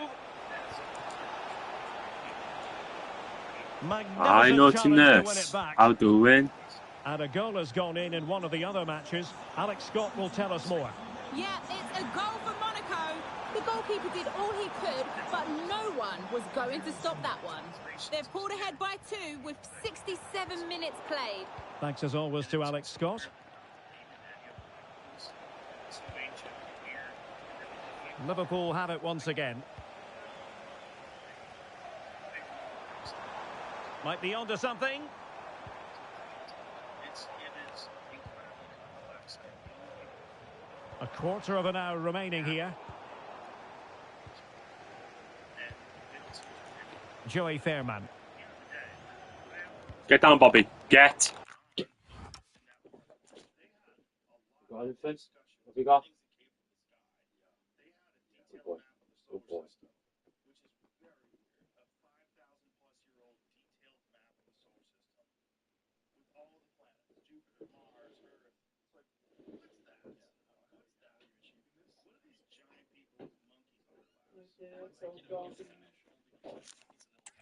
And the counter-attack looks on. Attack looks promising.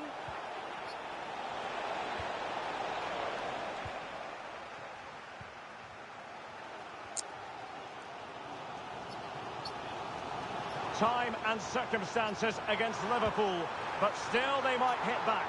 Oh, commanding goalkeeping. And they're making a change. Salah does thrive on veering in field. Oh, what a save! Time really is of the essence. What can they do from this situation? Oh, that's a clever ball. This could square the game. Oh, he really bruised the crossbar.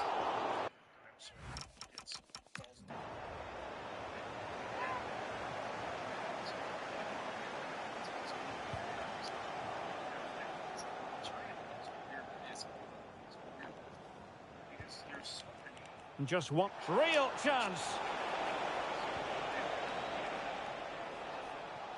Lost again in And the there Champions goes League. the final whistle. Not what Liverpool fans anywhere wanted to see. Those guys all live in Iceland. They're all from Iceland. What the fuck is that about? Exactly. Well, yeah, what is Vikings? Right. They were the Vikings. And that's what's left.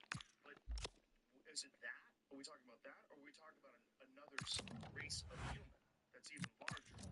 And if they found it, do they tell us? Like, they tell us about certain. They tell us about Denisovans, similar to us. They tell us about Homo juliens, similar to us, just a little bit bigger. They've got a fucking 4-foot skull. Do they tell us? Well, it's like there's like snippets, isn't there, from the black and white days, 1920s, where the Smithsonian kind of quickly covered things up, and like this is very much. They said they had giant bones, burned bones from a giant human. Yeah, there seems to be. And there's all these Native American stories about giant red-headed humans. Yeah, in the burial mounds. Yeah, supposedly. But here's the thing: is like this is the real question. Would if archaeologists stumbled upon a 4-foot head and they were under the guidance of the university, would they shut it down? Would they release it? I am fascinated by the fact that I have to ask that question. Yeah. Because I would assume that if archaeologists found, right, of course they would release it. Yeah. We have found evidence of a giant, like a giant human being, and this might be the first one we find. It might have been a whole race of them that existed 20,000 years ago. Yeah, Would they tell us? I don't know, Charles. That's what's weird. We don't know if they would tell us. They would tell us. They might not. The government might step in and say, you are not allowed. Well, that's the thing, is it might supersede just academic circles and archaeology. It might get a little bit more serious. Why? The implications of our ancient history and what exactly was taking place. I'm fascinated by some areas that seem to have a level of kind of like theologic reference to them. So the Book of Enoch and the Watchers, they descend down on Mount Hermon in Baalbek. Right? So that's Baalbek, which is Baalbek, the lord of the Bekaa Valley, and Baal, the storm god, like the one everyone talks about, the sacrifices to Baal. It's also the place that has these insane trillion stones. I was just about to mention it. Yeah, that's it. The trillithons. The trillithons. 800 to 1,000 tons. 800 to 1,000 tons apiece. And not even laying on the ground. No, they've been lifted up. They've been lifted up quite significantly. And this is the thing. It's like, somewhere like this. So you've got this weird story about this. Is basically 30 miles away from nearest Mount Hermon, where the Watchers apparently came down from the sky. And then you got these impossible blocks in this, and the quarry there as well. The quarry there, you have like the stone of the pregnant woman, which is like 1,250 tons, and there's another one there that's like 1,500 tons. Like these were never fully excavated. They're there getting ready, and they've just been documented in situ. But then, 300 meters up the road or less is the Temple of Jupiter, which again mainstream academics will attribute to first century Romans. But the first century Romans had like wooden pulleys it's like, this is insane. This is an 800 to 1,000 ton block, 3 of them, that were lifted up. I think it's like at least like 20 meters or something. Who knows? Wait, Jamie, can you please show us a photo of it? I always love looking at it. Especially if you can find one with a human being standing in it, like Corsetti, if he's like, That's a some good great one with ones. Corsetti. Like, it's phenomenal how big these are. It's so crazy. It freaks me out. It's so crazy to think that we believe they use some sort of stone tools, It's or fucking copper stupid. tools, like, and pulleys. It's This place, stupid. and you got it out of Delivery How? Well, and then Yeah. that's No, that's a brilliant place. That's Ollie and Tentacle in Peru. Yeah. Area, which I'll be showing in my next episode of Ancient Technology. It's the Trillium Stone. Trilithin. Trilithin. I'm saying it sorry. wrong. The Trilithin Stone. Stones, yeah, Baalbek. And one of the interesting things that Corsetti was saying is, like, that's not even a place where they take a lot of tourists to. No, Okay, so there it is. So you see the person, and then look above how big those stones are. This is not sensible to attribute to first century Rome. No, go back to just the Lebanon one. That's it. They are so big. That one, and then there's a good black and white one. You see with the yellow. Yeah, there you go. There's just two little dudes sitting on top of them. Absolutely phenomenal. And then the smaller blocks on top. That is first century Romans. Absolutely, without a doubt. There is obvious evidence that the Temple of Jupiter. Yeah, they built it on top of an ancient foundation, which they were not capable of doing. Probably a landing pad. So many people say that. Whenever I post like any, it's like there's a landing pad for the spaceships. Landing pad. Dude, but what's crazy about that as well, just a real quick aside, well, not even an aside, in addition to that, is that, okay, so the mainstream attributes is the first century Romans, but then the Romans liked to brag about all the things they did, and third century Romans bragged about the Lateran obelisk, which now sits in Rome.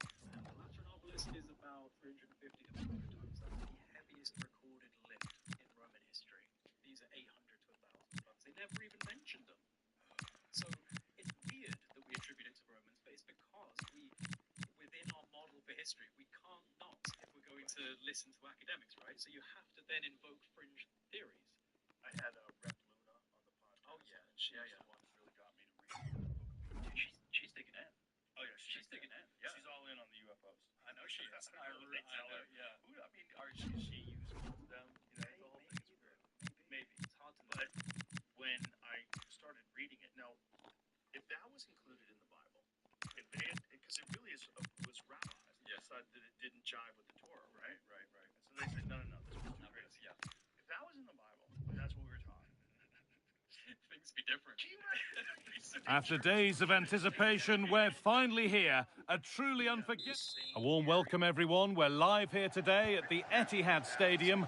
I'm Guy Mowbray, your commentator, with the professionals' view provided by Stuart Robson. And it's a game from the Premier League on the way. It's Manchester City, and they take on Liverpool. The scene is set, two good teams, a great playing surface and a vibrant atmosphere. It has all the ingredients for a really exciting game. So a corner coming up for Liverpool.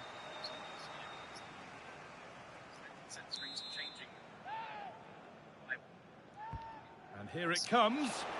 Oh, it was a wonderful chance, but he went to whack it rather than place it.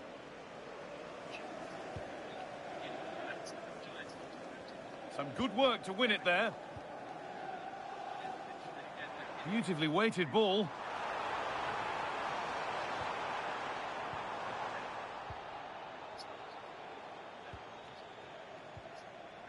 Alexis McAllister. Liverpool trying to get things moving. Isak! Still at... Oh, it's hit the post. And that has been cleared away. Well, it's been a good start by Liverpool. I'm not quite sure how they're not leading here. Yeah, and they could be going close again soon.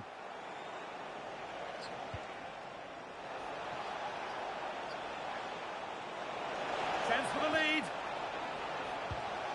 And he's flung himself to keep it out. What a stop that is. It's put into the middle. Well, comfortably off target in the end. That'll be a goal kick. Well, as a defender, if you can't win it, you have to make it difficult for your opponent, and he certainly did that.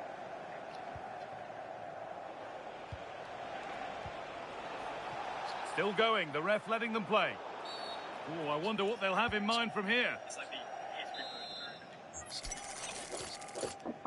Yeah. You're going to take him out just now? Not right now. Not right now, no. If you want to take him out, you can take him out. Oh, he caught that beautifully, and it's been brilliantly saved. Behind it goes for a Liverpool corner. Cleared away, but not with conviction. Ball lost and the chance gone. Well, it's no surprise to see who we focused on as our player to watch in this game. You would presume that he'd play a really big part. Well, how can you stop him?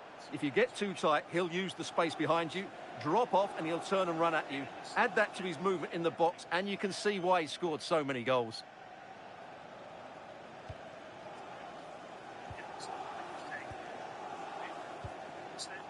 Ryan Aït-Nouri. Tijani Reinders. The ball back with Liverpool now. Weighted beautifully. And it's offside here.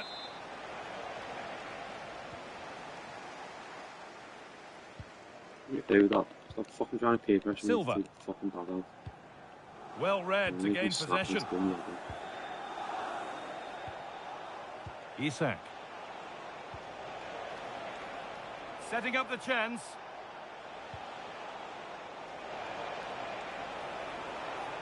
Oh, they've lost it. The attack is over. Away was the shout, and away it's gone. Players waiting in the centre.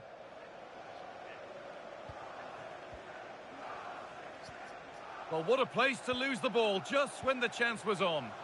That's a good bit of defending there, isn't it? Well, look at the room. They've got to attack now.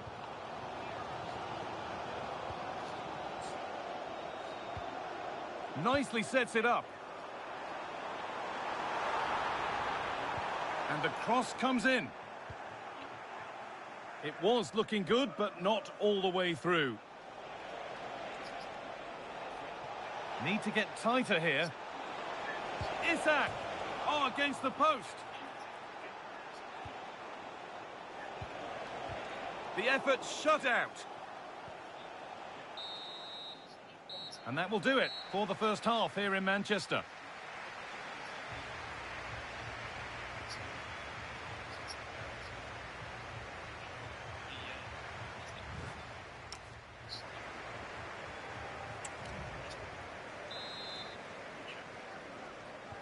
We're off again, and let's hope that that first half was just the warm-up.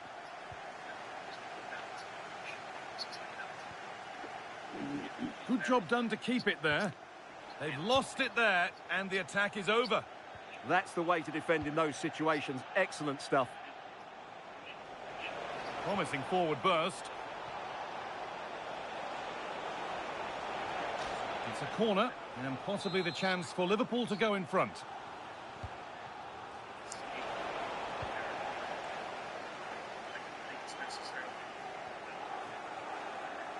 Well, the transfer everybody's been talking about has now been confirmed, so the will they or won't they discussions can now end.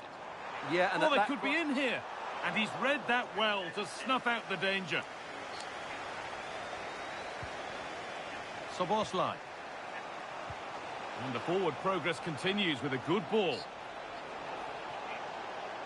Having a look. Ball lost and gratefully received.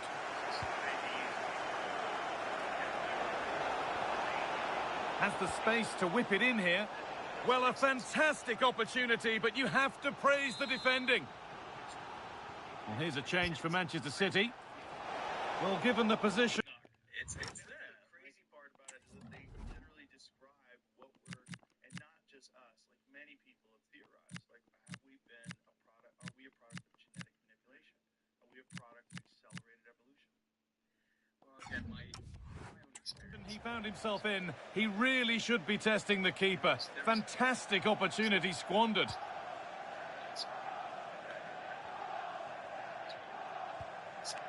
Reinders. And your complete coverage of the Premier League continues here on EA TV as City face Newcastle. That's one surely not to be missed. I'm really looking forward to it. Always a great atmosphere in that stadium, and it should be an entertaining match. An attack that's come to nothing.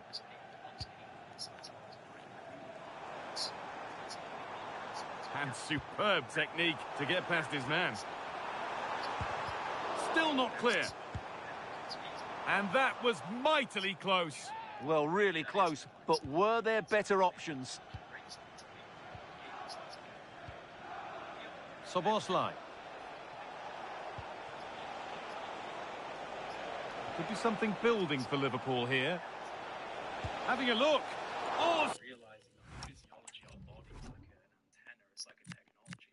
It's an instrument for picking up on signals and perhaps even consciousness itself. I don't know if you're familiar with microtubules and the orchestrated objective reduction theory by Stuart Hamroff and Sir Roger Penrose. How many times do you bring that up to people and they go, oh yeah, I know what you're Oh, I talking know exactly what you're talking about. Well, I hang out with some weird fucking people, but I just thought it might have come. Cross and say microtubules, man. Yes. Microtubules. No, so I did an interview with an anesthesiologist called Stuart Hamroff, and him and Sir Roger Penrose developed a model called the orchestrated objective reduction theory, or OR, looking at microtubules, which are tiny. Superb reflexes.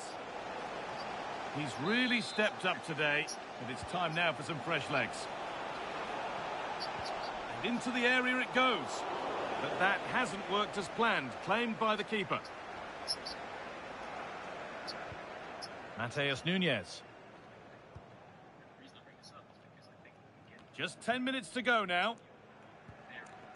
Bernardo Silva. Now, if they score from this, they'll surely win the game. But that's where any chance of anything developing disappears.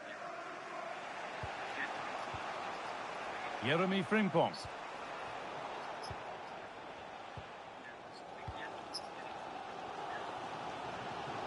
Well, here we go. Time for the transition.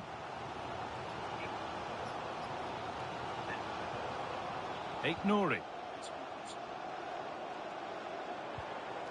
Setting up the chance.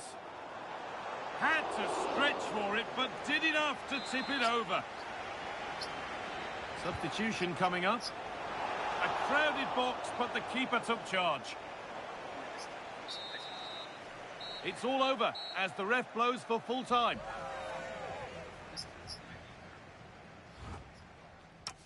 And this is deep down inside of it, inside what they call the burial chamber. Now you see all of these amazing Arabic artwork.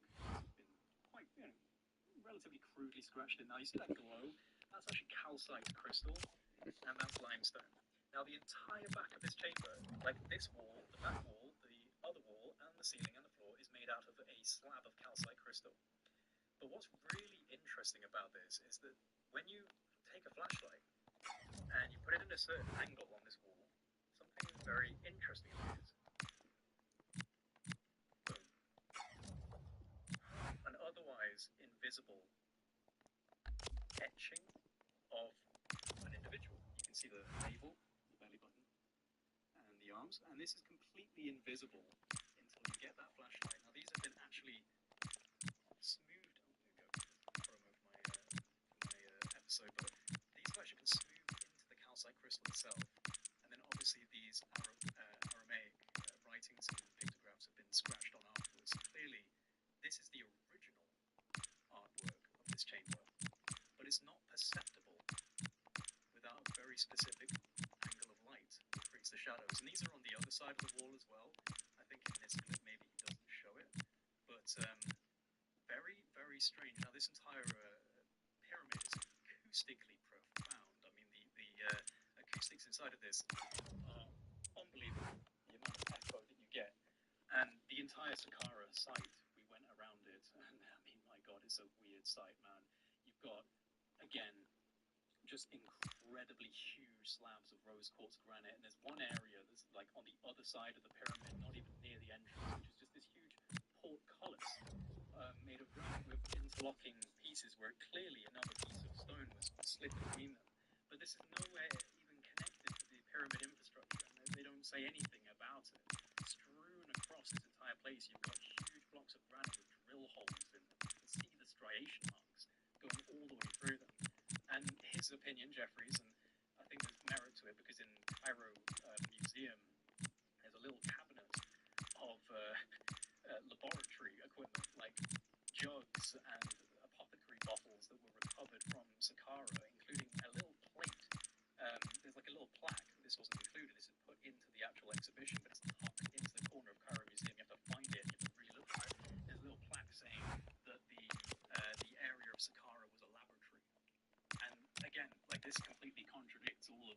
say about ancient Egypt, but it's in the Cairo Museum. It's literally written as ancient laboratory of Saqqara.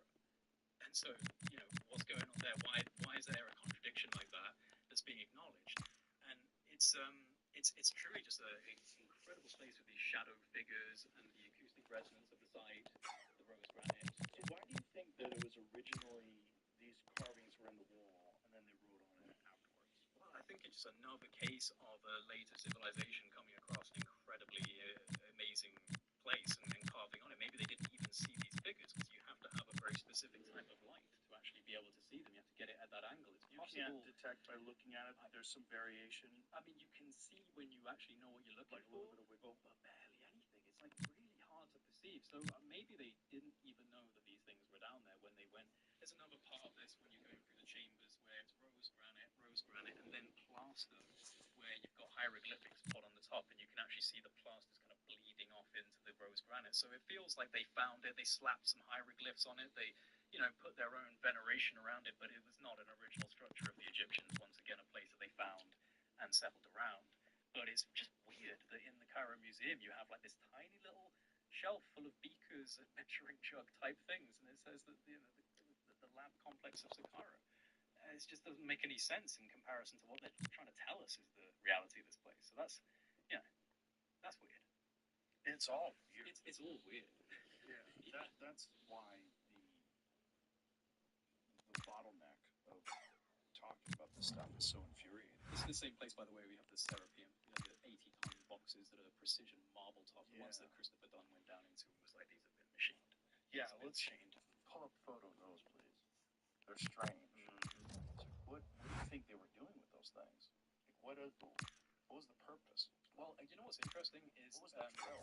they were so these things are absolutely incredible, and there's a few questions with this. One, if you go onto that image, zoom out, just go to that image on the right where you've got the entrance, just the entrance into the this one here. So this is, you know, this is the entrance into the Serapeum or the Serapeum, however you want to pronounce it. It's a subterranean labyrinth, and these corridors are extremely small. There's actually a half-finished one sitting in the middle of a corridor, and you can kind of really get a scope for the size. But these are 70 to 80 ton granite sarcophagi. They attribute it to the Apis bulls. They say that there was a cult around this region that venerated the Apis bulls, and that these were burial chambers for the Apis bulls. But you know, A bold move before the start to leave out one of the stars. The manager's taking charge with a call that could make... It's destination Merseyside today. We're live at Anfield. I'm Guy Mowbray, and I'll be joined for commentary by Sue Smith, the former England forward. And it's all about the Premier League here. It's Liverpool, and they face... I think he's going to score here. And it's an early lead. A terrific start.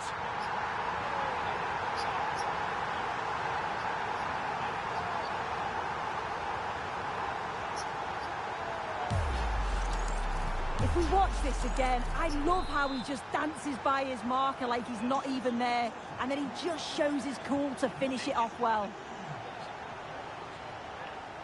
Ibrahim Sangare. Dominguez. Nice rhythm to the passing here, but unable to find the killer pass in the end. Gibbs-White. Sangare. Well, that was not where the pass was intended to go. I just think he lost a bit of focus there, didn't he? Wirtz.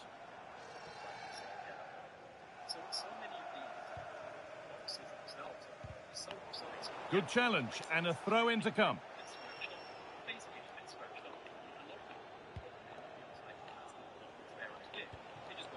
Ibrahim Sangare. Could be something happening for them now, and stopped in their tracks with a change in possession. Could be something on from this. And there is no missing those. An open goal for them to enjoy.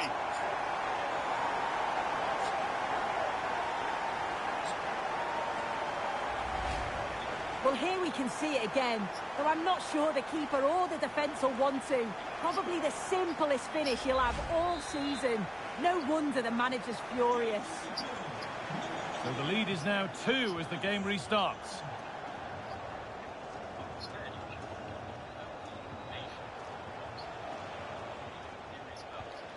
This could get interesting.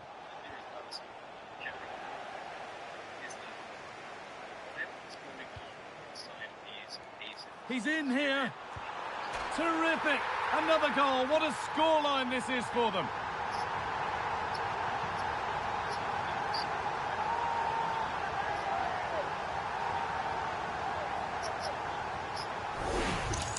Well, the pace on the counter's so dangerous. They moved out from the back with real intent. And as soon as he's through 1v1 with the keeper, he just smashes it. Such power in the strike. It's brilliant. Arne.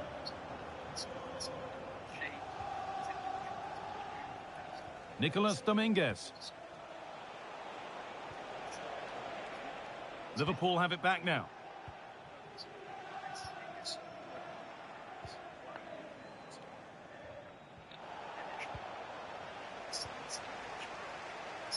Using his body well to keep the ball.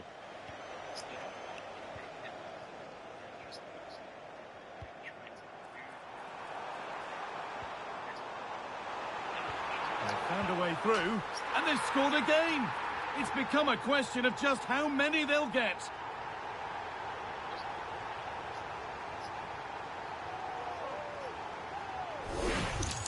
Well, just look at the pace on the transition. It's incredible. Racing out from the back in no time. And once it falls to him, he's never missing. Calm as you like, slots it home.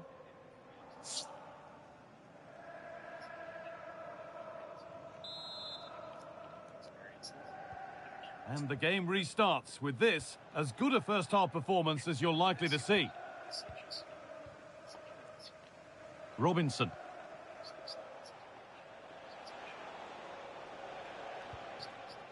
Ola Arne.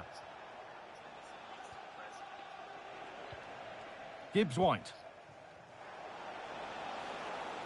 Liverpool recovering possession well. Wirtz.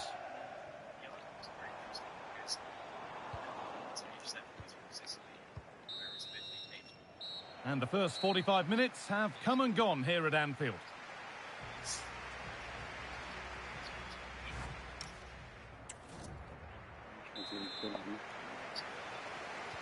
Off we go, the second half underway.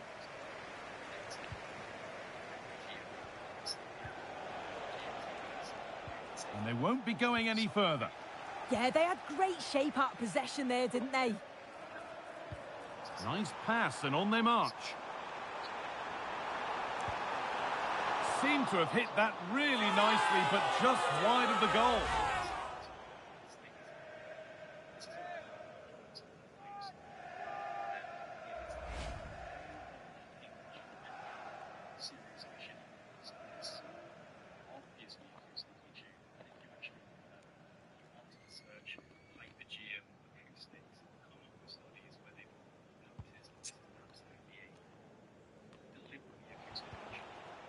Hudson-Odoi.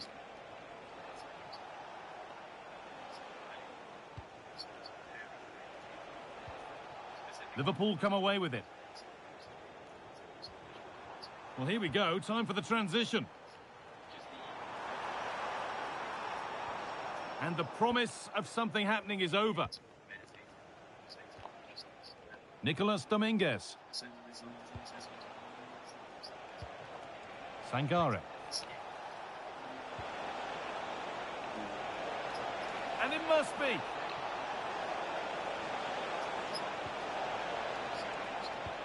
This could be threatening.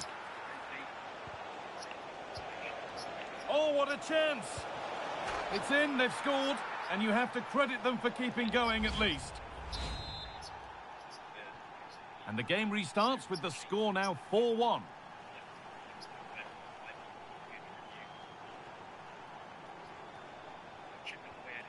Ugo Ekitike.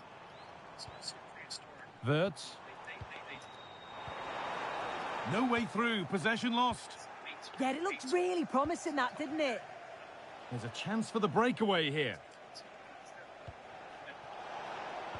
Lovely pass, the ticket to be in. That's a good ball. And that hasn't been decisively dealt with. And a superb block. I'm afraid that's careless.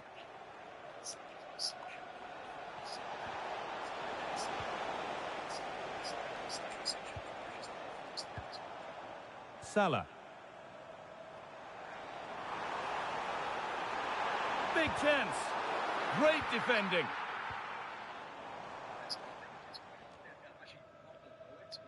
Ten minutes left for play. Excellent reading of the game to win the ball.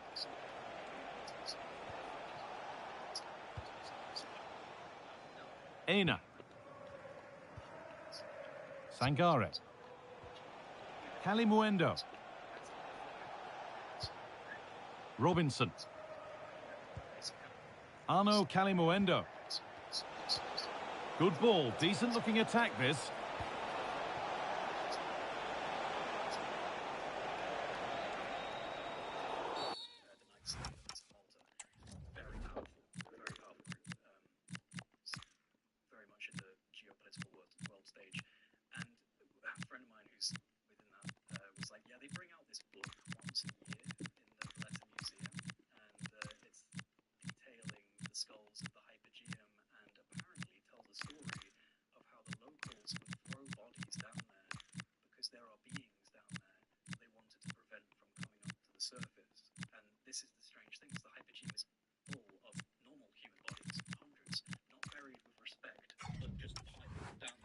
Free kick, and what a place for it.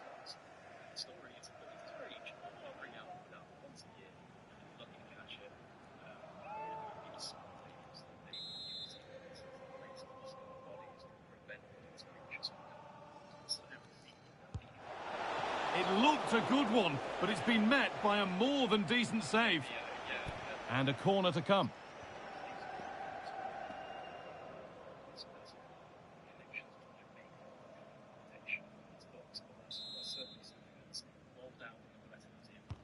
Played into the box. There still could be something happening here. Morgan Gibbs-White. Played in with that. Cleared away, but not with conviction. There is the final whistle. Plenty of positives for them to take away, not least the 3 points, Sue. And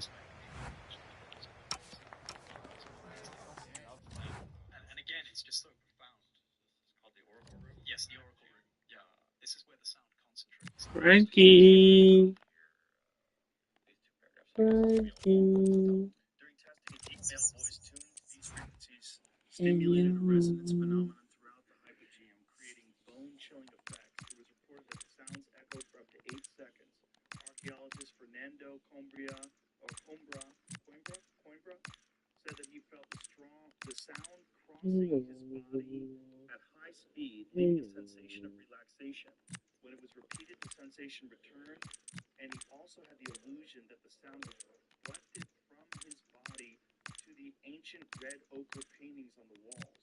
One can only imagine the experience in antiquity, standing in what must have been somewhat odorous, dark, and listening to a ritual chant while low light flickered over the bones of one's departed loved ones. Oh shit.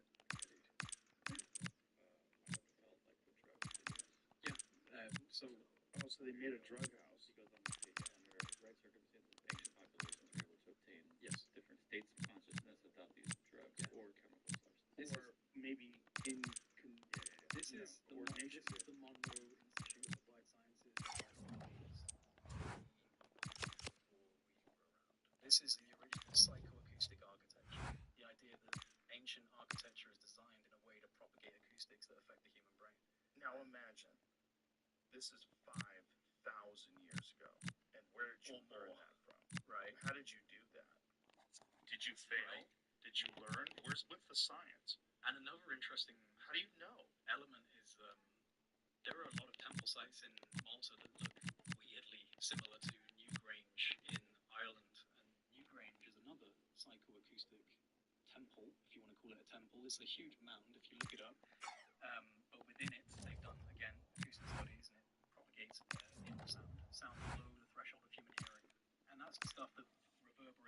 chest cavity for your bone structure. That's what that guy is describing. It's infrasonic sound. You know when you're like, This is it. yeah. And then there's a, How old is that? oh, God, it's again Neolithic. I don't know the exact date, but it's Neolithic. And these spiral patterns are in the Hypogeum. Those spiral patterns are in the Hypogeum in red ochre. This is Ireland. The same structure. That very famous Irish. This, by the way, is incredible because it's completely singular. There's no break in the line. That's a very hard piece of geometry to actually create at the time as well. It's extremely complex because all of this feeds into itself. There's no break in that line. It's a very complex geometry. But that same type of geometry is also found in the Hypogeum, and it's found in red ochre on the painting. These swirling kind of motifs. So it's very interesting. You have these weird correlations between places that were separated by entire oceans in Neolithic time. Do you think that represents sound waves? Yes. Yeah, I think it's about the flow of acoustics, the flow of movement and sound, and that was perhaps their interpretation, or perhaps they had a visual hallucination that gave them the idea of it being this kind of like swirling pattern. But yeah, I find this. Yeah, this is Ireland, and there's just some striking similarities between places like this and places like Malta. So again, it just leads into the idea that there was perhaps a globally maritime connected civilization that was using these psychoacoustic attributions in sites to produce novel effects of consciousness, inducing brain hemisphere synchronization, just like they're trying to do in MIAS with the CIA. And here's the real question: how did they learn how to do that? And how long did it take before you figured out how to carve that out of a mountain? Yeah, exactly. These are the questions that are absolutely not being answered by our understanding of history. These are the red ochre, the more rough ones are the ones in the Hypogeum, incredibly old. Also a very good, like Is that other cultures have that as well, right? Those spirals. Yeah. So that's what I mean. That right there is also in Newgrange in Ireland, like pretty much the same. Right, but not just those two places. There's some other places. Yes, the swirling motif is one of the oldest. I mean, it is one of the oldest. It's everywhere. But the implication of it being about sound is very interesting when you find it represented in places that are absolutely acoustically tuned from prehistory. Yeah, dude, it's weird. There's another one in Peru called Chaban de Huanta, which is there's a temple built above it. This is another thing that you find. I mean, this one in Malta, they haven't done this, but you do definitely seem to find layering, like Gunung Padang in Indonesia, where you have like the original structure below, and people are just piling up on top of it over time. So in Chaban de Huanta in Peru, you have this amazing temple site, but below ground is a labyrinth of corridors that also propagate acoustics to the point where it brings up infrasound. So below this is an infrasonic laboratory, essentially, of labyrinth passages that are used for visual acoustics. And they actually found inside of this conch shells that had been purposely re-engineered to produce a new harmonic when blown into them. Like they had actually changed them into a different So they go in the acoustic chambers and below the conch shells, and someone would obviously be walking through this, perhaps as a form of rite of passage. Could you imagine going that? I know, man. I want to being a fly on the wall. I wish we could. Yeah, so it's not incredibly profound stonemasonry, but it does produce infrasonic reverberation. They have proven that, looked it up. And yeah, the conch shells were found there that have all of these designs on them and have been purposely changed to produce a different sound. So there is a clear lineage of acoustic science, acoustic science, at least to our terms. So it brings up big questions, and the fact that it was influencing consciousness. I think that we just had an incredibly intelligent but shamanically orientated society at one point. We were using our human ingenuity, but we were using it to create effects more spiritually aligned than anything else. So, these are all chambers for inducing expanded states of consciousness. The real question, though, is what technology were they utilizing for the construction? That's the real question, especially when you get to the megalithic stuff. Yeah. What were they doing? Like, what is this? Because this is not what we're saying it is. There's no way this is stone tools. There's no way this is copper. Mm-hmm. This is something nutty. Well, that's why the knobs are interesting, because it almost seems like the stone was being softened, and perhaps like, if you were pulling a spoon out of hot toffee, you get that pullback, right? You get like a kind of protrusion. Would you want to smooth that down, though? But they do, and then they don't. That's what's really weird about it, especially in Peru. Peru has so many stone knobs. Like, there's a place in Peru called the Coricancha, which is like the kind of main temple in Cusco, the Sun Temple. And, these precision, there's various layers of architecture in Peru, albeit stonework, then the weird megalithic kind of smushed together stones. Then you have what's called ashlar stonework, which is where it's a bunker. If you look at it's spelled with a Q,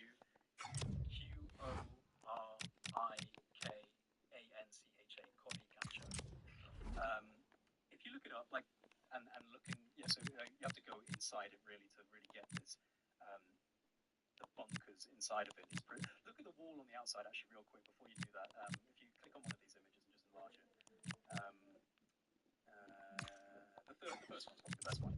Yeah, so that's ashlar stonework. That bottom bit, that is the original. This was built by the conquistadors, right? The rest of it's been built up by the conquistadors of Spain.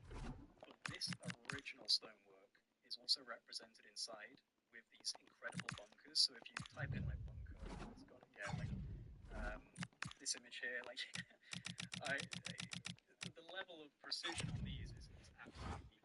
I mean, we're talking just complete, precise fitting stones, not globular like saxowoman, like marshmallows, but just precise blocks. Like these bunkers here, yeah, like down here. This is all original work, and then they built a Spanish-inspired temple over the top of it. So what you're asserting is that this was here first?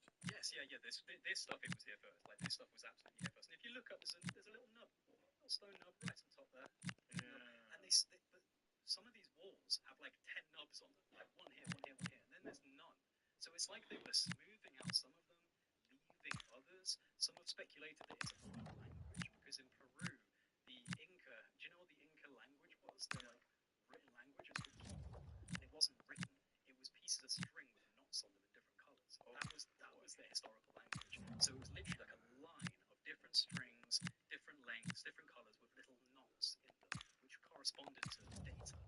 And most of this was lost by the Spanish conquistadors because they went over there and was like, burn this shit, burn this pagan nonsense. Yeah, this was their language.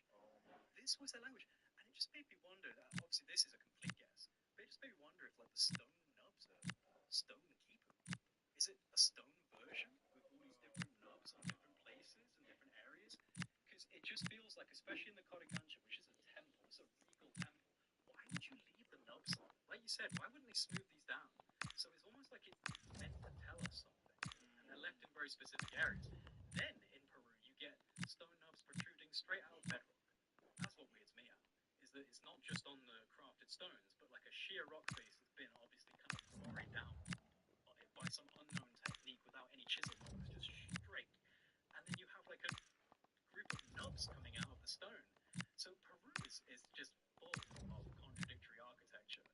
And I think that, the Spanish went over there and they saw places like Sacsayhuaman, and they attributed to the Inca. They attributed the Inca, the Andean shamans say it's not the Inca. The Inca themselves, to the Spanish conquistadors, said, we found these places, but we take the words of the Spanish conquistadors, we apply it to our knowledge set, and we teach that. And it's just like I was saying to you before, we're basing so much of our history off like the word of people from the 1800s, when clearly we're seeing contradictions of that, even in, as Graham certainly saying, the oral traditions of the local region. The people are saying differently, but we're listening to the foreigners who went over there and destroyed things and burned the keeper and went back and taught us what their civilization was all about. It doesn't make any sense. But yeah, Peru's fascinating, dude. Peru is one of the most interesting places I've ever been. And has it had the same level of discovery of not like Egypt? No. I mean, like there are areas in Peru. In fact, shout out to my friend Raul Bilecki from Pillars of the Past. He's the guy who's out there in Peru, literally just going out to the middle of nowhere. He's found pyramid sites in the middle of nowhere that have absolutely zero recording, no excavation, no study, no name. They don't exist in the record, but they're out there in the middle of nowhere in Peru. And so like Peru has. He found a pretty impressive complex actually. He found a pretty impressive complex. He's got videos of it, like drone footage. It's like a places where you can actually still be a real explorer and find. Yeah. If you want to go off into the Andean mountains, like he's finding stuff in the high up in the mountains that nobody's documented, like nobody's seeing it. He's a real adventurer, but it just proves that, like you said, there are still places like this where you can do discovery. Yeah. Peru's, and obviously you have the Amazon. All of the things that could be in there from LiDAR, seeing so much geometry, so much evidence that there was a massive amount of civilization interesting to me. And again, this weird climatological stability through the last glacial maximums, the Younger Dryas, this period of about 6,000 years where they had access to development without being disturbed. So, you know, you have these incredible anti-seismic, anti-earthquake megalithic structures in Peru using materials that they shouldn't have been able to use, using multi-ton stones. That's an interesting area, although I will say that it's made out of tuff, which is volcanic rock, very easy to cut because it's actually compressed ash. So that's a really cool place, but it's not as mind-blowing in terms of how they cut the rock because it's extremely soft rock. But so this is doable. This is doable. This is doable. But there are other things. In fact, if we could you go on my YouTube channel real quick? There's an area in Sacsayhuaman which has got there's a diorite outcrop which is an incredibly hard stone. There's a measurement of hardness scale that goes up to 10, with diamond being the hardest, and diorite sits at about 6.5 to 7 out of 10, whereas bronze sits at 3 to 3.5 out of 10. So you know there's a discrepancy with the hardness of the material to start with. But yes, there's if you go back to the beginning. Sorry, man, I wish I could see the screen. It's going to be difficult, I think. Keep it playing though. I'll talk about this and it'll come up in a moment, I'm sure. But all across Peru, you have these incredibly precise cuts into bedrock with very little evidence of any sort of chisel marks and no real understanding of how they were able to excavate it. You know, these incredible just voids into the rock. But there's one area in particular. This is just the beginning of my video, but there's one area in particular in Sacsayhuaman, which is this gigantic. In fact, you could probably just type it in if you typed in Sacsayhuaman diorite steps or something like that. But I know SAQ SAY Sacsayhuaman WAMAN. Yeah, Sacsayhuaman diorite steps. Diorite spelled, sorry mate. Yeah, DIORIT. It's alright, brother. I mean, like, I think we're actually getting. I'm trying to listen while I'm typing. No, it's alright. But yeah, so yes, that's the one. So this is diorite. This is incredibly hard stone. To give some context, you know, the stones at Sacsayhuaman are extremely impressive, but they are made of limestone, a little bit softer, a bit more workable. This is impossible. If you can find a HD, I've got a 4K video of this. Like, that's what I wanted to see in that video. But if you can find a HD image, it's shined like a marble top. Like, these are just precision cut into this huge outcrop of diorite, which they actually believe was a magma burst. So a huge blob of magma came bursting out of the ground and formed into this huge stone mound that's adjacent to Sacsayhuaman. And you've got cuts like this where it's just insanely perfect. And this is not possible with a Bronze Age toolkit. This to me is actually more interesting in some ways than Sacsayhuaman itself, because it's just a complete contradiction of the Bronze Age tools. You shouldn't be able to do that on diorite. Yeah, it's wild. I mean, how long did that take? And it's smoothed down to a point where it's like shiny. Like, what did they do? What's the purpose of it? Why? Like, and there's all these weird there's all these weird little cuts into the stone like that. And across Peru, you just find, like, you know, these voids where it's just like a 90-degree cut into stone with perfect finish and no sign of chiseling. And so things, the back is smooth too. And the back is also smooth. How do you get it out of there? Dude, this is the thing, man. I just find that so, like, fascinating. This is what really clearly seems like there's a lost technology. Yeah. That these ancient people had figured something out. They probably existed for thousands of years. They're probably really advanced, just in a different pipeline. Yeah. They went in a different highway. I will say this, and I'm sure you'll be happy that I'm bringing him up. There is one guy out there who's trying his best to prove how they were liquefying stone and then bringing it back. And I only know his X handle, which is Fomahun, like Fomahun.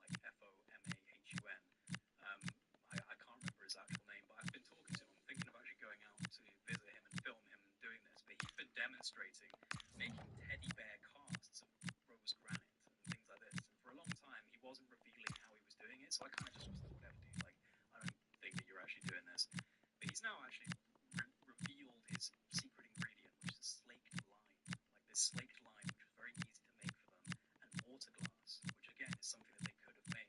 I don't know the science behind this, to be fair, so I'm just going to briefly say that I think he's he's got some provocative ideas here, because he's actually adding like this water glass and slaked lime to, like, you know, mixed up compounds of granite or limestone, like crushed up granite, crushed up limestone, adding the slaked lime, adding the water glass, and then it's solidifying into solid granite, like within 6 hours. What? Yeah, and he's got like literal like teddy bear casts, like, you know, different like cookie cutter casts of solid granite. And so there's a potential that is really simple, but totally been overlooked. You know, it's just using the right compounds, the right components, and the right stone mixture. Again, how do they learn this? But it, you know, it's not definitive. But he's one of the only people I've seen that's actually presented actual evidence that could explain how they were doing it. It's relatively simple ingredients. That would cover some things, Yes, but not in this guy. yeah. So he's I think so. If you go up and make sure he's actually the right person. Yes, there we go. Marcel. Brilliant idea to create artificial granite with nothing as an additive to water glass, the latter being the glue between original granite grains. Why? Because I realized we need full transparency in order to clearly see the original granite grains like quartz. We need a fake quartz as a binder. Well, nothing did not work because the outside layer prevented the thing to get hard inside. Oh, well, nothing did not work. So I see that. Yeah. And what we're seeing is made with a secret additive, let's call it almost nothing, that did not change the transparency of the water glass, but forced it to set from the inside. So remember, this is the wannabe binder only of artificial granite, not granite itself. It's very interesting, and he's revealed that it's slaked lime, the secret ingredient. For a while, he wasn't saying what it is, and now he said slaked lime. So I'm actually going to go out to the. He lives in Budapest. I'm going to go out to Budapest and actually film. With the trust of the players and the fans' approval sky high right now. Well, a very warm welcome to all joining us at Anfield. I'm your commentator, Guy Mowbray, and I'm delighted to have Stuart Robson's expertise alongside me. And we're all set for another UEFA Champions League fixture here. It's Liverpool, and they take on Real Madrid. This has the makings of a very good game. Great atmosphere, some top-class players, and a perfect pitch. I'm excited by this one. This is the Real Madrid starting lineup. Thibaut Courtois is in goal. Mbappe! And it's a good diving save, although one you'd expect to be made. Over it comes.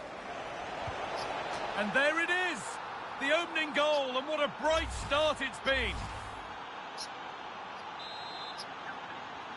Well, Liverpool get us moving again. Can they find a response now?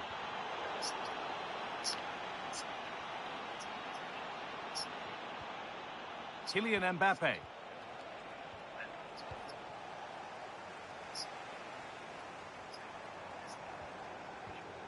Oh, that's really well cut out. Vinicius Junior. Here are the standings, and they don't make good viewing for Real Madrid, who haven't found their best form nearly enough up to this point. Well, they've been really disappointing so far. I thought they'd go through quite easily, but they just haven't played well enough. They certainly need a big performance today. Salah? Salah! Oh, what a miss! That's hard Salah, to believe. score, That's mate. a really Fucking good hell. opportunity.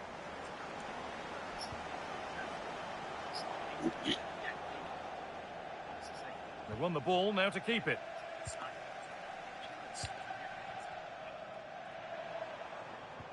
Lovely weighted pass. But it's been given as offside, the timing just out. Well, he thought he was onside, but I think the assistant got that absolutely right. Kylian Mbappe. Possession changes hands.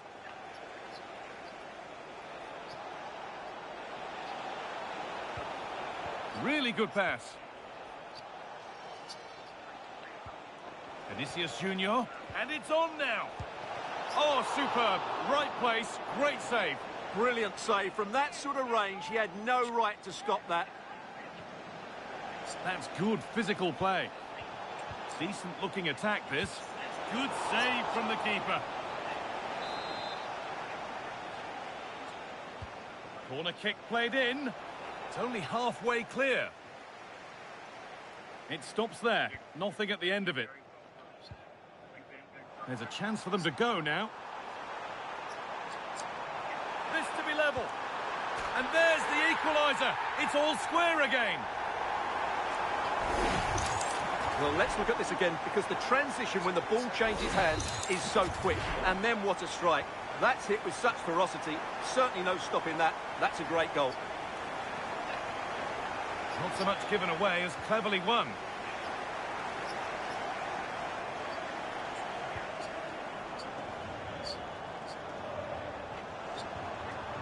Oh, could be here. And he's offside. The flag is up.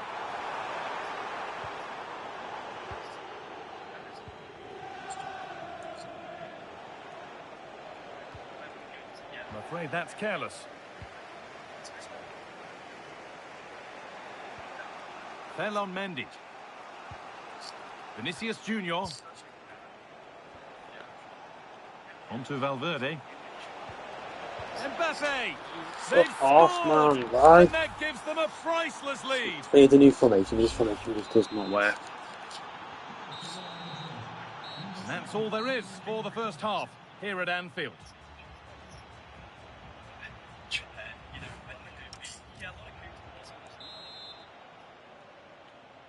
The second half underway, and although Real Madrid lead, that could quite easily change.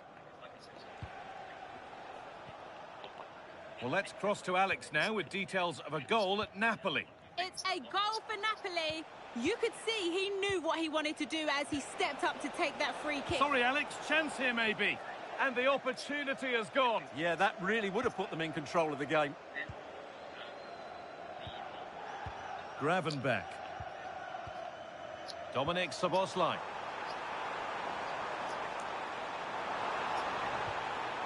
Wirtz. And on to Gravenberch. Now, surely. And he's flung himself to keep it out. What a stop that is. A short corner taken. Moving in field here. A vital block. And deflected out for a throw-in. Ryan Gravenberch. And they won't be going any further. Yeah, just snuffed out the danger there. That's a good turnover. Bellingham. Well, Kylian Mbappe is asking plenty of questions of that defence. He's certainly been difficult to contain. Well, I'm sure the manager will be delighted with him. He'll have drilled it into them to keep their focus, keep playing through to the half-time whistle, and it's certainly put them in a good position to go on and win this now.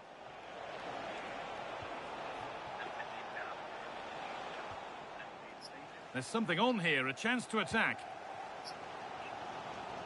They couldn't quite take advantage in the end. And the Premier League fare continues to come your way here on EA TV as Liverpool face West Ham. All the action live on that one.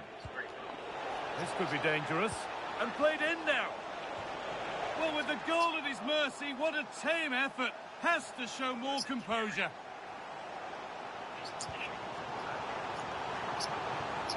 Salah. To square things up. And that's a great bit of goalkeeping. That's what he's there for. Real Madrid are going to make a change now. Looking to cut in now. And the promise of something happening is over. This is what they've been looking for, the counter-attack.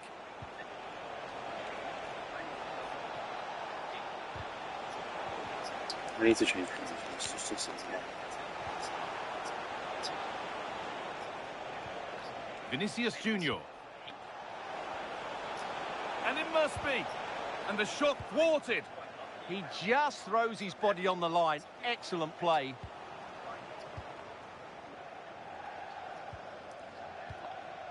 Jude Bellingham. Raheem. Oh, should score. It's in. And in all likelihood, that should be the game. So little time left for a response now. So it's 3-1 now, and off they go once more. Worth a go. It's in. Well, don't write them off yet. There's the goal that keeps hopes alive. So yet another goal. 3-2 now, and off they go. Militao. And that's the final action. A frustrating day for Liverpool and their fans. Your thoughts on the match? Not quite good enough. Going in the direction I think it should be going is there's a heavily curated narrative, and if you try and question the narrative, you will be punished by groupthink. It felt like, honestly, I started to feel like I was in a COVID cult in ufology, where you just can't talk about Lewis in a bad light, regardless of the fact that this man has gone on stage and presented literal fake UFO photos to the public, which have been debunked in less than 24 hours, and he had to admit that they were fake because of the debunks, but people are just happy to forget these things happened. Like, he went up in a congressional setting and held up a UFO photo that was proven to just be fields, like agricultural fields. Yes, this is a fake. That's not a shadow. That's a darker field next to the lighter field. These are two circles. And this was proven. He had to admit it. This is in a congressional setting. This man apparently ran the Advanced Aerospace Threat Identification Program. I call bullshit. I don't believe he did, because he seems like more of a government stooge. And he feels like someone who will be sent out to do what he admits he was doing, counterintelligence. He's a counterintelligence, counterterrorism, counterespionage guy. Not a UFO guy, I'm a counterterrorism, counterespionage guy. And he's also one of the guys calling for amnesty, right? Oh, how surprising. Yeah, exactly. Color me shocked. Yeah, no, he is. Like, color me shocked. Does he say that in the... Because a lot of them do say it. I want to make sure that he actually said that. I don't know. I'll be perfectly honest with you, Joe. I haven't even fucking watched it, because I'm just not interested in that element of the UFO subject anymore. I've been burned by these guys. I've had Gary Nolan emailing me like, why are you on the team anymore? Why are you, like, be a team player? It's like, because you're literally telling me that I can't tell my own fucking truth. You're censoring me and saying that I'm not being a team player just because I have What are they censoring you about? What in particular? Well, I was attempting to get you to stop talking about. Well, primarily, there seems to have been a bit of an issue with the way that I've been talking about Lou and his association with ATIP, because I think that ATIP was actually a cutout. It wasn't a real program, and it was a cutout that was actually created for To The Stars Academy. And ORSAP, which was more of a kind of precursor program, wasn't being run by Lou Elizondo. That's the Advanced Weapon Application Space Program. I forgot the actual acronym now. ORSAP. ATIP is meant to be Lou's, and I just think that I have to be careful, but a very prominent journalist in the UFO community literally told me that Lou told him that this was all created for To The Stars Academy as like a way to, generate a... The cameras are fixed to one man in fantastic form and the top scorer in the league.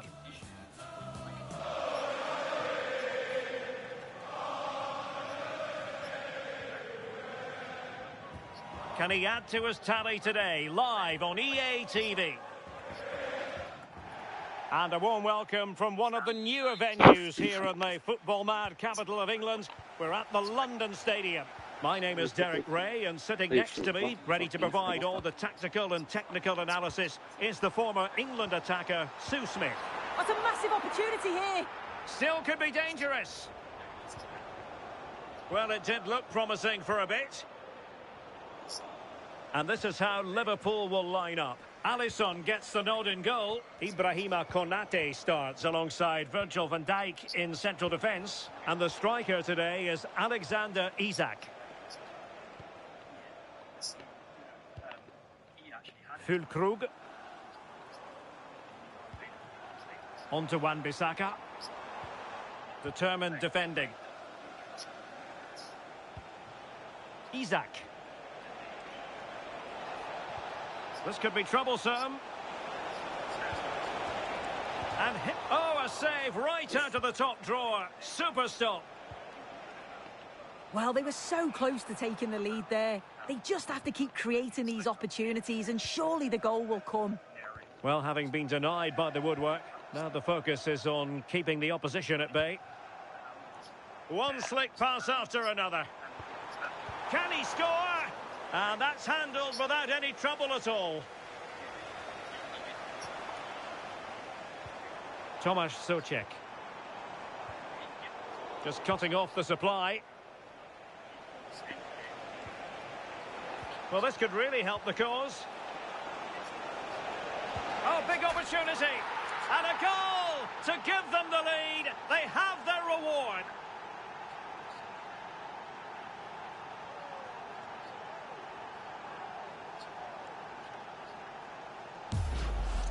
Well, just look at the pace on the transition. It's incredible. Racing out from the back in no time. But there's still plenty to do. He uses his body so well to hold off his marker and then finishes it with real quality. That's a confident goal.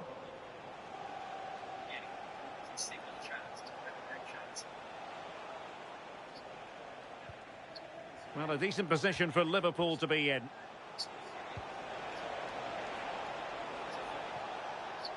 Well, he stopped them in their tracks.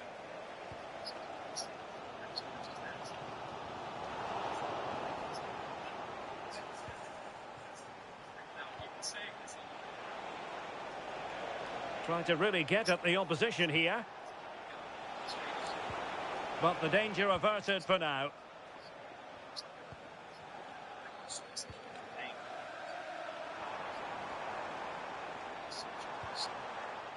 Ball with Diouf. Well, showing excellent judgment to intercept. Oh, it's really good awareness there, wasn't it? Could be threatening. Opportunity here. Just what the Liverpool fans wanted to see as they extend the lead to 2 goals. Well, the speed of this transition is incredible. They're up the pitch in a flash. And then from that sort of range, he's never going to miss that, is he? It's an easy finish in the end. On to Wan-Bissaka. And there it is, the half-time whistle. That will do it for the first half here at the London Stadium.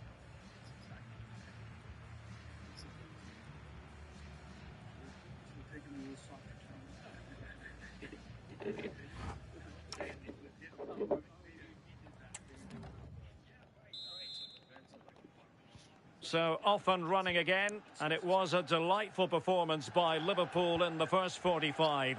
What will we see from them in this half?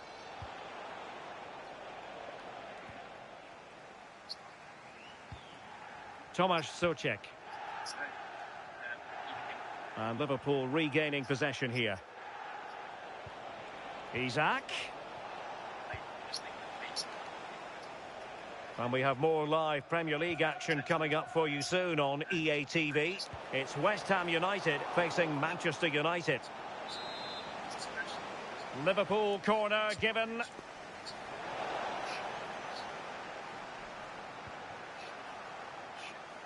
Out of play, throw in.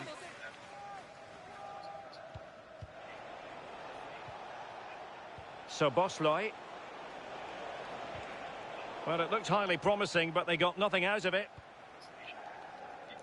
A change to the scoreline at the Etihad, I believe. Alex Scott. It's a goal from Manchester City. They've scored the opener here with 50... Oh no, what a chance this is! And thwarting his opponent in the nick of time. Good conditions for the counter.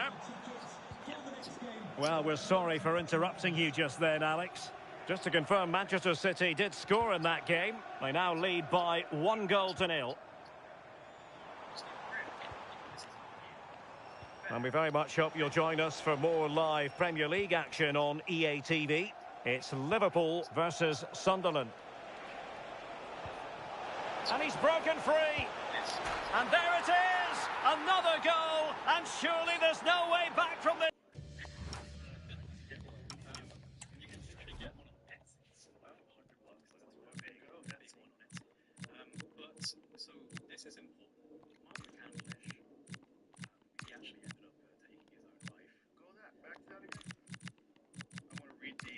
It says, according to this documentary, we have the technology for fast and light travel and zero-point energy for a very long time.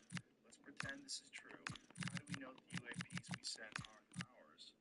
And more modern build. The person who made this documentary died of an aggressive form of cancer not long after making it. He was quite a young man as well. Documentary filmmaker who made this. But Mark McCandlish, military illustrator, he had a friend. Now.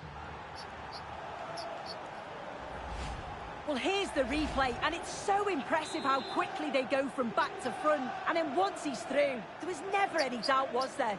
Hits it hard and true, and the keeper just can't react in time.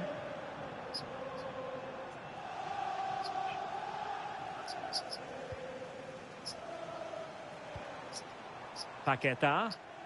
Good physical play. He's always so calm, isn't he? Just buying time. Well, West Ham regaining possession. Jared Bowen.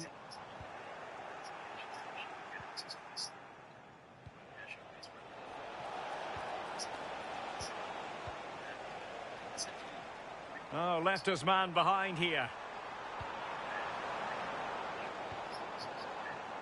Jared Bowen. Can he score? Well, not quite accurate enough, but it was a close thing.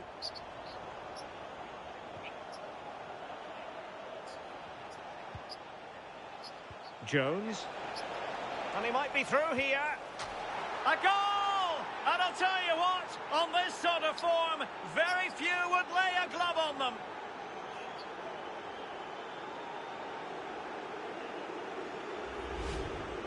Well, here's the replay. You do have to feel for the keeper, though. He's been completely exposed. But once he's through, it's a neat finish. Very cool and collected.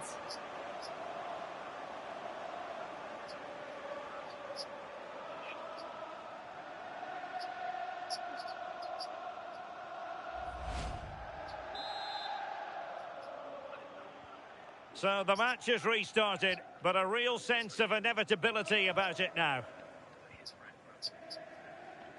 5 minutes left.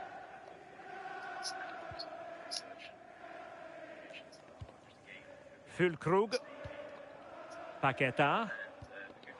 Intelligent ball. Can he?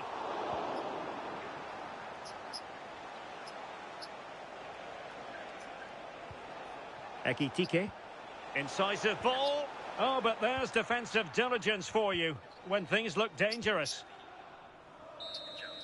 The sound of the referee's whistle. This match is in the history books, and it goes down as a Liverpool victory. Well, that was an emphatic result, wasn't it? They looked so confident in attack.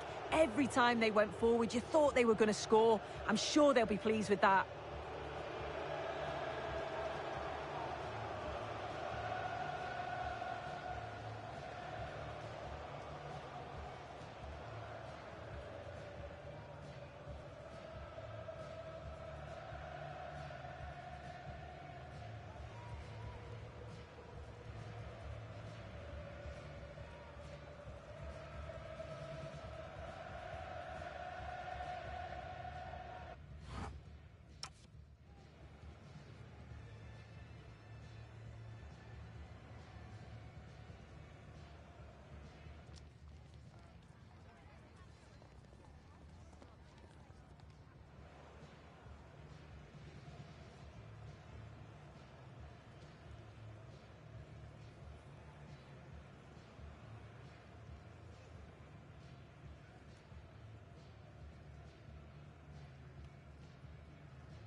how he said, "I gave this man the keys to the kingdom, and he went out and told the whole fucking world."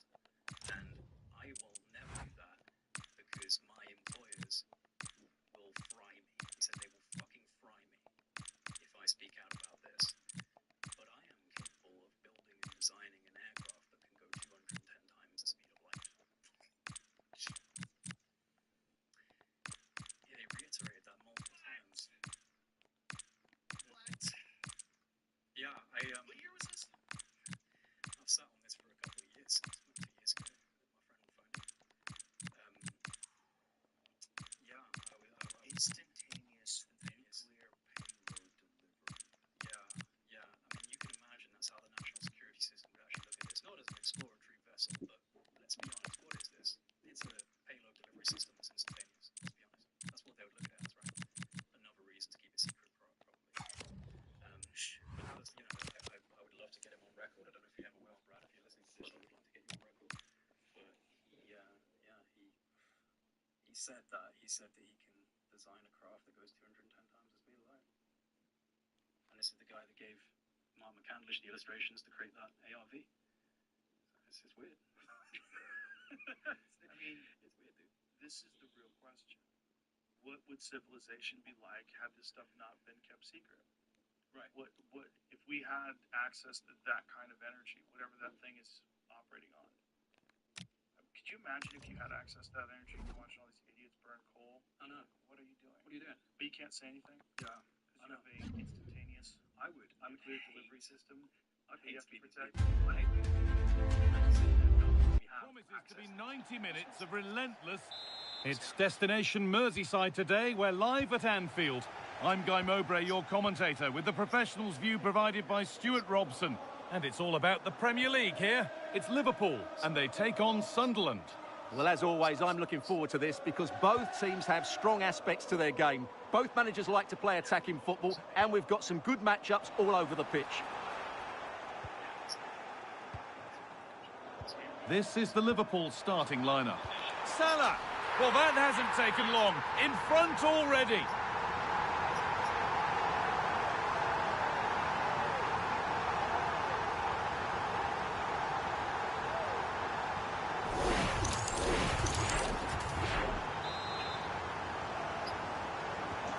So it's 1-0 as the ball gets rolling again. Neil. Working the ball really nicely. And that's where it ends. Mohamed Salah. That set up the chance. Oh, surely. Oh, you can't stop them now. They've got another in double quick time.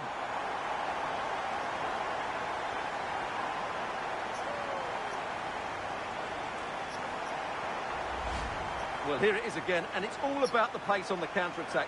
They were so quick to break out from their defensive positions, and once he gets onto it, he just smashes it past the keeper with great technique. What an emphatic finish that is.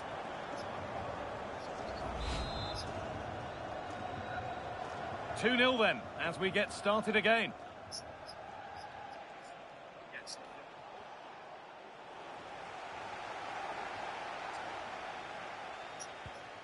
Could be something building for Liverpool here.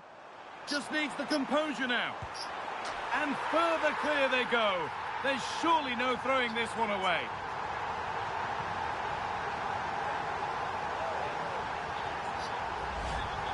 Well, just look at this again.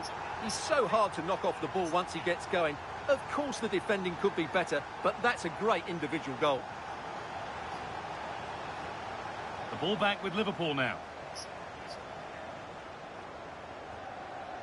Well, this is looking better with every stride. Oh, they were getting interested there, but not anymore.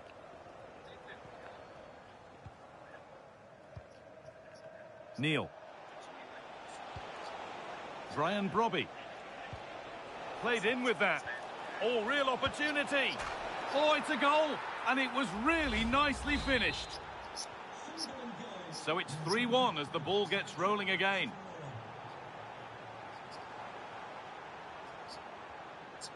Wirtz.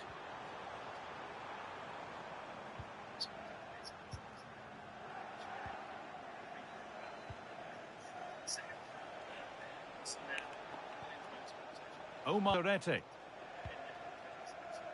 Mundle. On to Reinildo.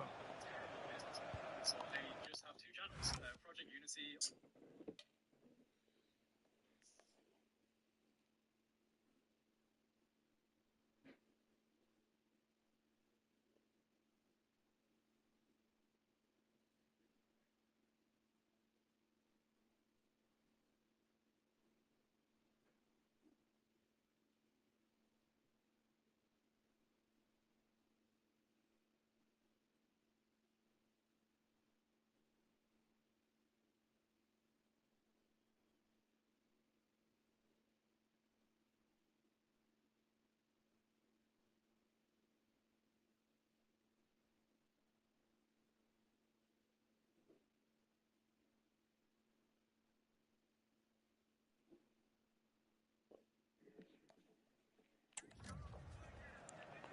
Mondo.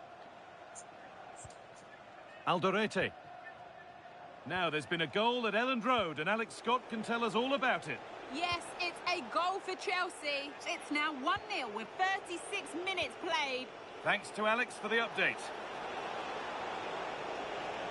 And the defence regains control. Well, they defend those areas really well. And still going here. Oh, it was a why-not moment, that. And he wasn't far away. Well, he won't strike a football much better than that. That certainly had the keeper worried.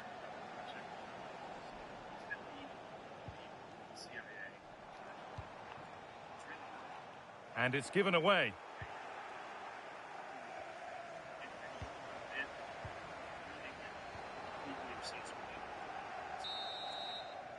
And that brings to a close the first half here in Liverpool. Mohamed Salah is working. Essentially had no oversight. These people that should Off we go again. The second half begins.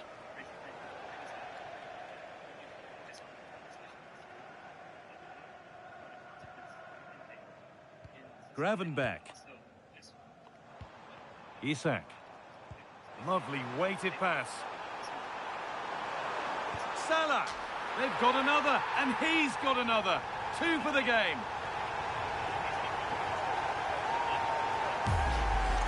Well, as you can see, the weight of the through ball is key to this goal. And then Salah's finish is brilliant. He strikes the ball cleanly and gives the keeper no time to react. It's a really good goal. Neil. On to Reinildo. A really good interception to take the ball.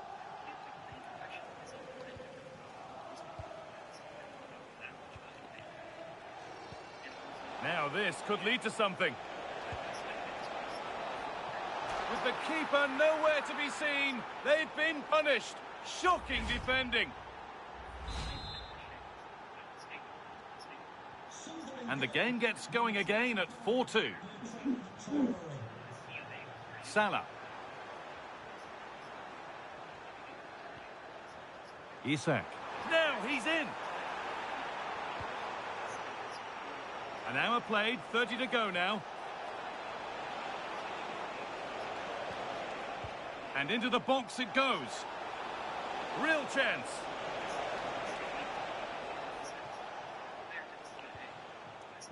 Well, we have more coverage from the Premier League coming up for you here on EA TV as Liverpool face Leeds United. Fingers crossed for an exciting contest there. And what a game that will be. 2 good teams in a great stadium. I'm really looking forward to that one. Could be setting something now. The game brought to a halt. A free kick given for that.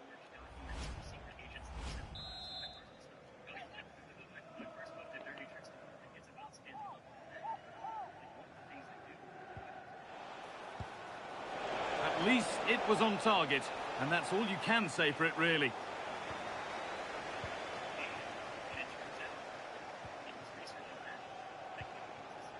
This is better, but they need to make the pressure count now. Well, in that sort of position, you simply have to get it closer than he did there. Time to cross to Alex with details of a goal in the game at Elland Road. It's a goal for Chelsea. They're now 3 ahead with... Oh, good opportunity. Terrific. Another goal. That become interested in MK Ultra. So a lot of the things that Sydney Gottlieb was up to with MK Ultra, his blueprint was basically Stanley level. Just imagine being a government agency, the CIA, the OSS, whatever it is, and then someone says, hey, figure out if we can control people's minds. And that's where you start from, right? It's not like Sidney Gottlieb was some expert hypnotist or really was a psychologist or really understood human minds. No, they started a program going, what can we do? How can we fuck with people's minds? How can we figure out how to control people's minds? And they did it for decades. Yeah. So, and they're probably still doing it now. Well, even before MK Ultra, so there are a couple programs that preceded. I mean, so during World War II, the OSS was already doing truth drug experiments, not with LSD, because that was... Oh, what a scoreline this is for them.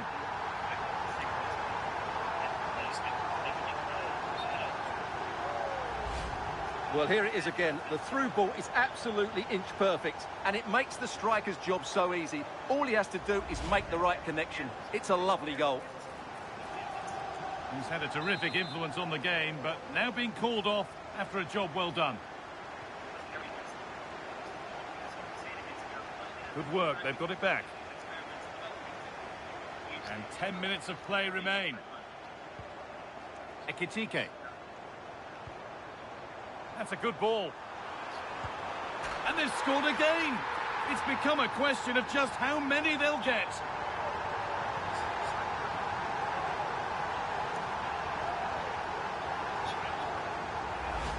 Well, here's the replay. Watch how he goes past his man with such ease, and it's just a change of pace. And the finish is clinical. He just makes it look so easy, doesn't he? And it's been cut out. There's the turnover. Jones.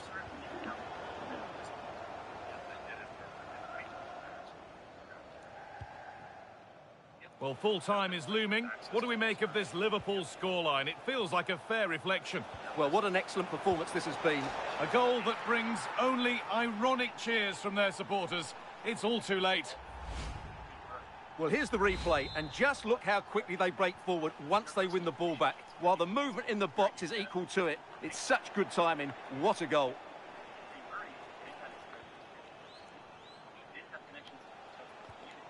Neil. And the game comes to an end with Liverpool in positive mood. Your thoughts on their performance? Well, it was a very assured performance, wasn't it? He was tasked with reading psychological profiles of German leaders like Hitler. And so the idea was that he would kind of figure out what their psychology was, and maybe we could find ways to exploit that psychology. So Stanley Lovell, who is the head of this R&D branch of the OSS, he read Henry Murray's psychological profile of Hitler, and he decided maybe I can figure out a way to kind of drive Hitler crazy by using this. So Henry Murray said that Hitler had a very feminine kind of personality. He was on the border between masculine and feminine, and at least that's what Henry Murray is saying in this psychological profile. Stanley Lovell reads that, and he thinks maybe I can exploit this by getting one of the gardeners near the Eagle Nest, where Hitler often had some meetings. There were some gardeners down there. We can get an agent to slip a gardener some female sex hormone, and that gardener can inject it into the beets that are destined for Hitler's plate. Hitler's going to eat it, and it's going to exacerbate this feminine tendency, and it's going to make him go crazy or something like that. That was the plan. That never actually happened, but Henry Murray is kind of connected to the OSS in that sense. And then later he developed some personality tests for the OSS and CIA. I believe it was for recruits, to give these to recruits to determine whether they kind of have the psychological profile that would be amenable to being in an intelligence organization. Did you see that they recently did a scan of some blood that was found in Hitler's bunker, and they determined that he has a very unusual gene expression? Can you find out what that is? It's something that would lead to him potentially having a micropenis. Yeah, which is like the most obvious psychological profile ever. A guy wants to destroy everything in the world. He's got a tiny dick. Maybe Henry Murray was on something. I'm sure he was. Hitler DNA. I'm sure there was some research behind it. Like somebody must have said something about it.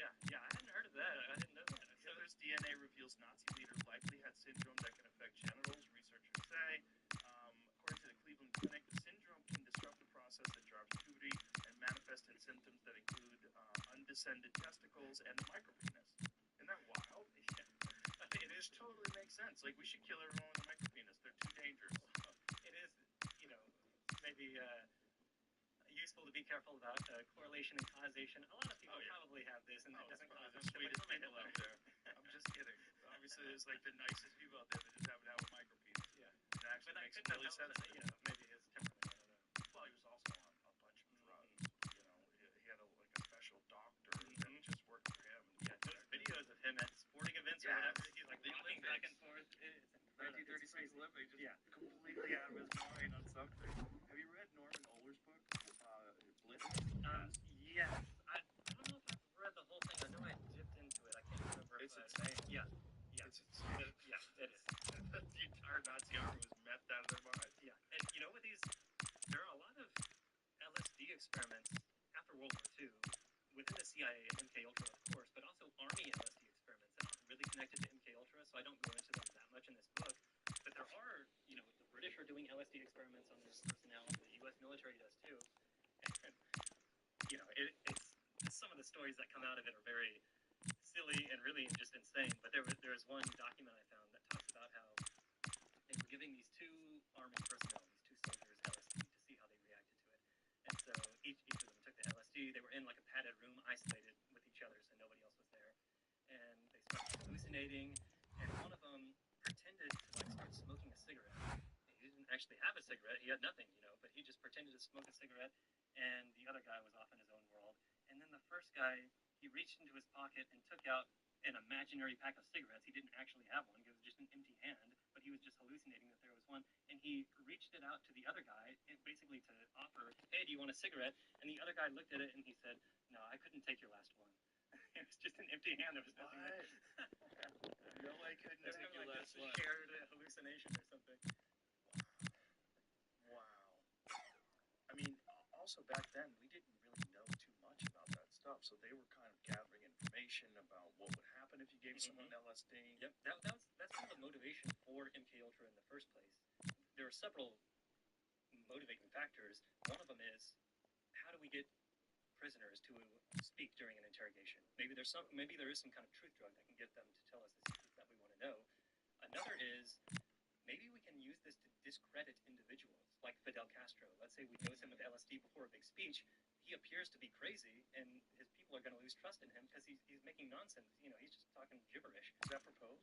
Oh, yeah. There was proposed a plan to put LSD into cigars that would sneak into Castro's kind of place that he would smoke before he gave the speech. What I don't understand about that is they were trying to kill him. So if they couldn't get poison into his cigars, why did they think they could get acid? Well, the original plan was to discredit him, and then the later plan was to kill him. So there were a couple original plans to discredit him. One is to sneak in LSD to make him appear insane so that people would lose faith in him. Another one was to slip what's called thallium salts into his shoes, and these are depilatories that make your hair fall out.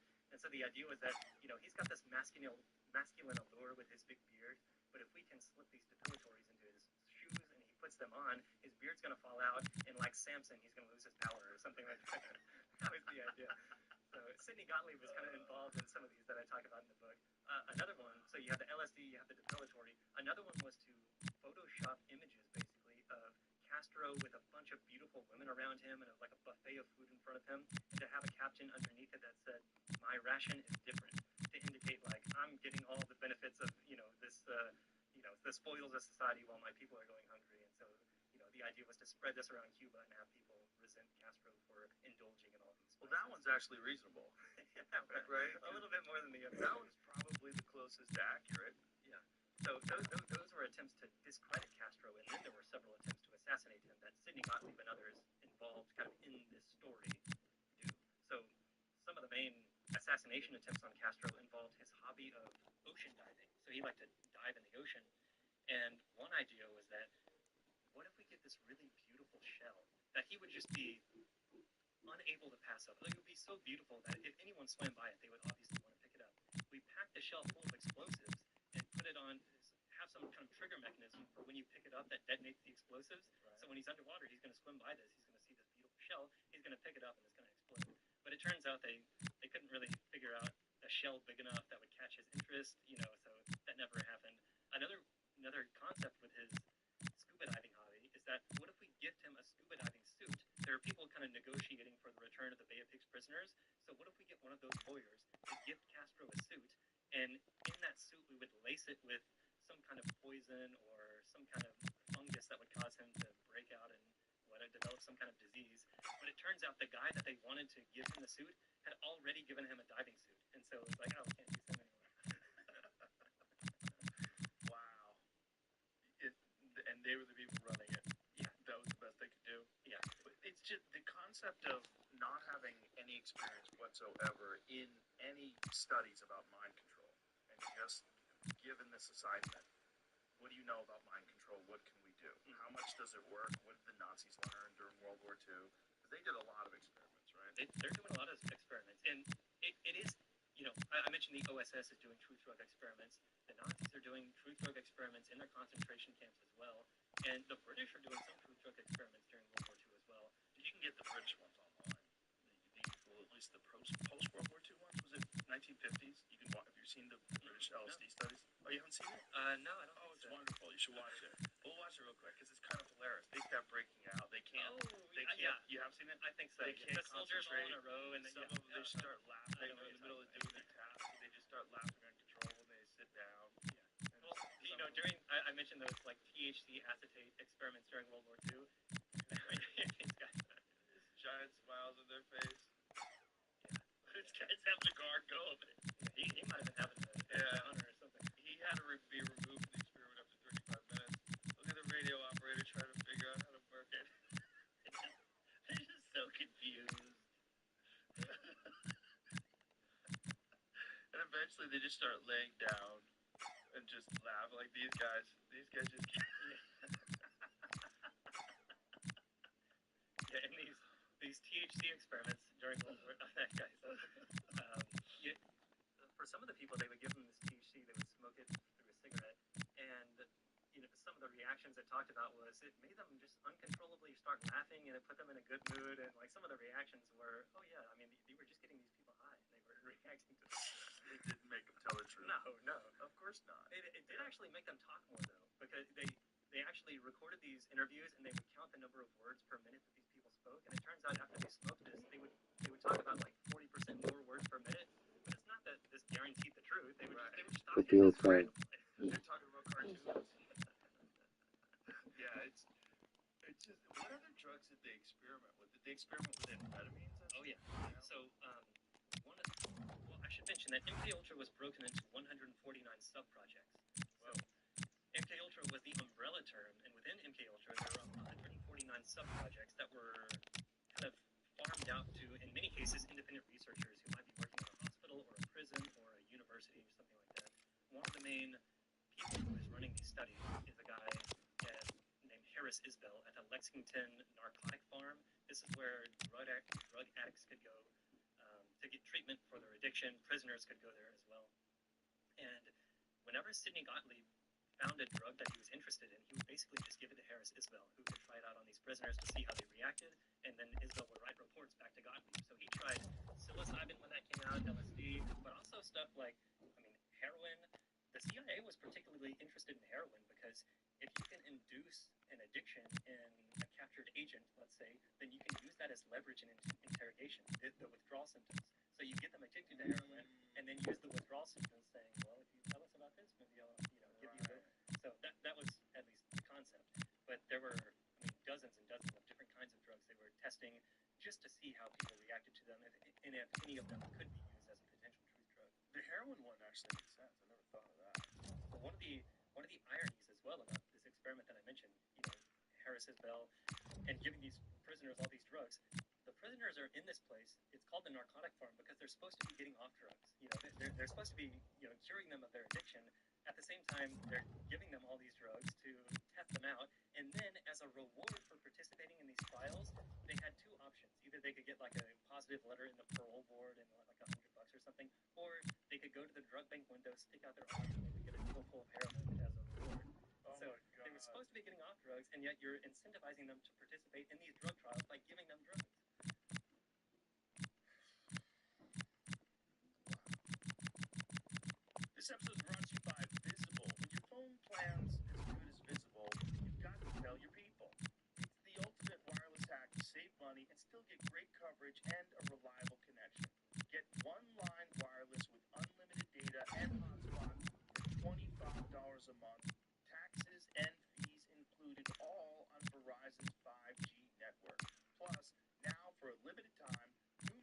can get the Visible plan for just $19 a month for the first 26 months.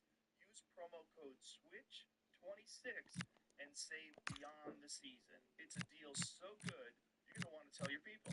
Switch now at visible.com/Rogan. Terms apply. Limited time offers subject to change. See visible.com for plan features and network management details. Yeah, so that's one of 149 separate checks. Are you aware that heroin was created as it was a substitute for people that were addicted to morphine? No. Yeah, I think that's correct, right? Search that. I'm pretty sure it's correct. Yeah, they came up with heroin to treat people that were addicted to morphine. What? Well, that's like Oxycontin, giving them Oxycontin. They're addicted to heroin. It's the same thing. Yeah. But getting someone addicted to that and then pulling it away from them seems like it would be very effective in terms of like getting them to give up information. Yeah, that was the idea. And So here it is. We put it into our sponsor, Perplexity. Heroin created as a morphine treatment. Originally developed in the late 19th century as a medical drug, it was indeed marketed as an improved, non-addictive alternative to morphine. And as a cough suppressant. hey, what do you know? Yeah, how nuts. What company came up with it? Bayer. There you go. Fucking Bayer. I think at the same time they were doing this, they just find out if it's true that acetaminophen is what's toxic in Tylenol, correct? I find out if it's true that at the same time they decided that acetaminophen was too dangerous. Yeah, I mean that the substance. That's Tylenol's the name brand. Did they? Poor Jamie, if you hear his voice, ladies and gentlemen, inform the people at home. Poor Jamie got a tooth pulled last night. It's rough, and not even. Yeah, excuse me. Last night you were in pain. Today you got a tooth pulled, and he's got what looks like a softball stuffed in his cheek. Oh man. Did Bayer decide not to release acetaminophen during the same time period? During the pandemic, I got fascinated with acetaminophen because I read this horrible story about this poor lady who got COVID. She was in real pain, so she took a bunch of acetaminophen. She took a bunch of Tylenol and kept taking it, and apparently didn't realize how dangerous it is to overdose on Tylenol, and she died of liver poisoning. Yeah, and I was like, oh my god, how many people die of liver poisoning? It's like 500 a year in this country. It's like acetaminophen is scary stuff. Was not being actively held back by Bayer at the same period that it promoted heroin and aspirin. It was simply not yet recognized or marketed the way those drugs were. And its development adoption followed a different path. Existing historical accounts focus more on scientific uncertainty and competing drugs than on deliberate suppression campaign by Bayer. I don't think they were saying in this article that I read that it was that they were suppressing it, that they decided not to focus on it because it was dangerous.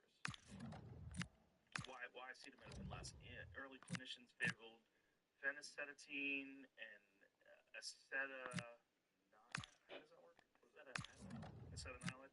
Despite their later recognized toxicity and acetaminophen's advantages, better safety profile at therapeutic doses was not clearly distinguished at first.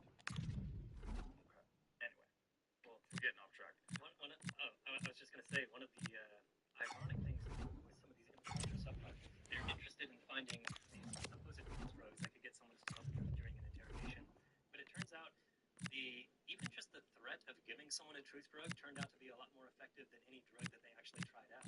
So for instance, in an interrogation, if you tell someone that this is a truth drug and I'm going to give it to you and it's going to make you tell the truth, that can lower their defenses a bit in the sense that the person who takes this, that might give them kind of the permission to be able to talk, because it makes them think, well, I could just stop myself. Well, they give me this truth drug, of course I'm going to have to say this, so I can't be blamed. No one's going to blame me, so it takes kind of the burden off their shoulders if they think they've been given a truth drug, even if they haven't, just give them a sugar pill. So that actually turned out to be a lot more effective than any of the drugs that they actually tried. That totally makes sense. They did the same thing with hypnotism, too.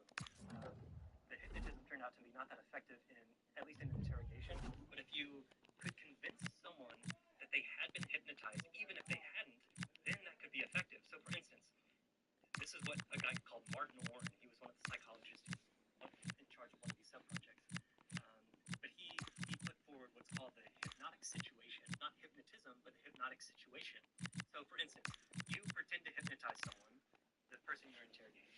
and they know they're not hypnotized. They obviously can tell that, you're not controlling me, nothing's happening. However, you start saying things like, I'm hypnotizing you. This is the one. A showdown you won't want to miss. Two top teams both fighting for supremacy. Lock horns in what could be the game that changes everything. Who will rise to the occasion?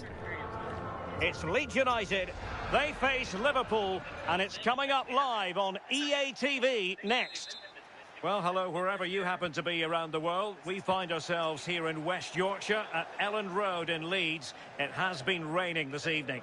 I'm Derek Ray, and delighted to have alongside me Sue Smith, the former England attacker, who'll provide all the technical and tactical analysis. And we've got Premier League action. Oh, wait a minute, Derek. And a goal to open the scoring. A very bright start to this one. Well, if we watch this again, it's a really good finish. He goes for precision rather than power, and the keeper's got no chance.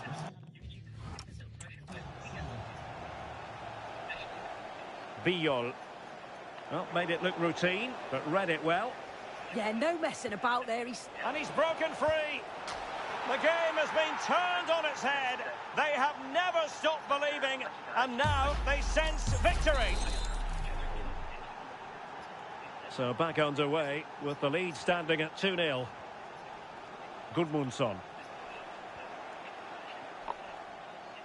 Now, who can he play it to?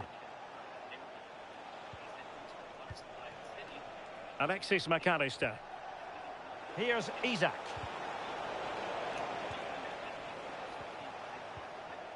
McAllister. Well, good clean catch by the keeper.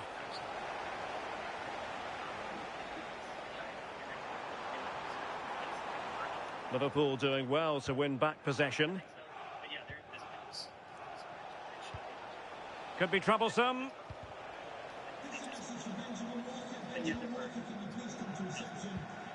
And that's where to send it.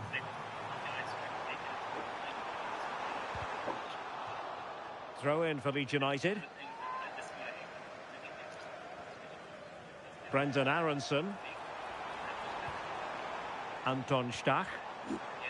Oh, could be. Oh, goalkeeping heroics. Oh, talk about reactions. How good were his then? It's such close range. That's a brilliant save. Oh, that's superb goalkeeping under quite a bit of pressure.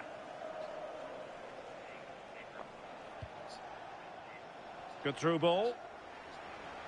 Liverpool with the ball once more. Chances on. Thwarted by the post. Well, this has been a really strong performance, hasn't it? They've created lots of chances. It's an opportunity.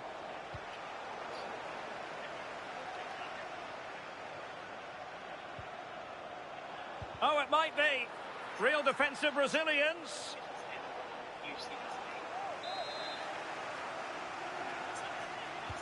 And over comes the corner. Nothing to show for that attack. And that is how to block. Van Dijk. He fancies it. Leeds doing well to regain possession.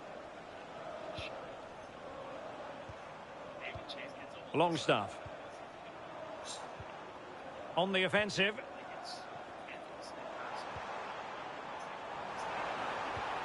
Gudmundsson. Could play it in. Could pull one back here. And he does! He's thrown his team a lifeline. The belief is back. Well, 2-1 it is here. He'll take this on. Well, the goalkeeper managed to make the save without much difficulty in the end. And the referee's whistle. The first 45 minutes have come and gone here in Yorkshire.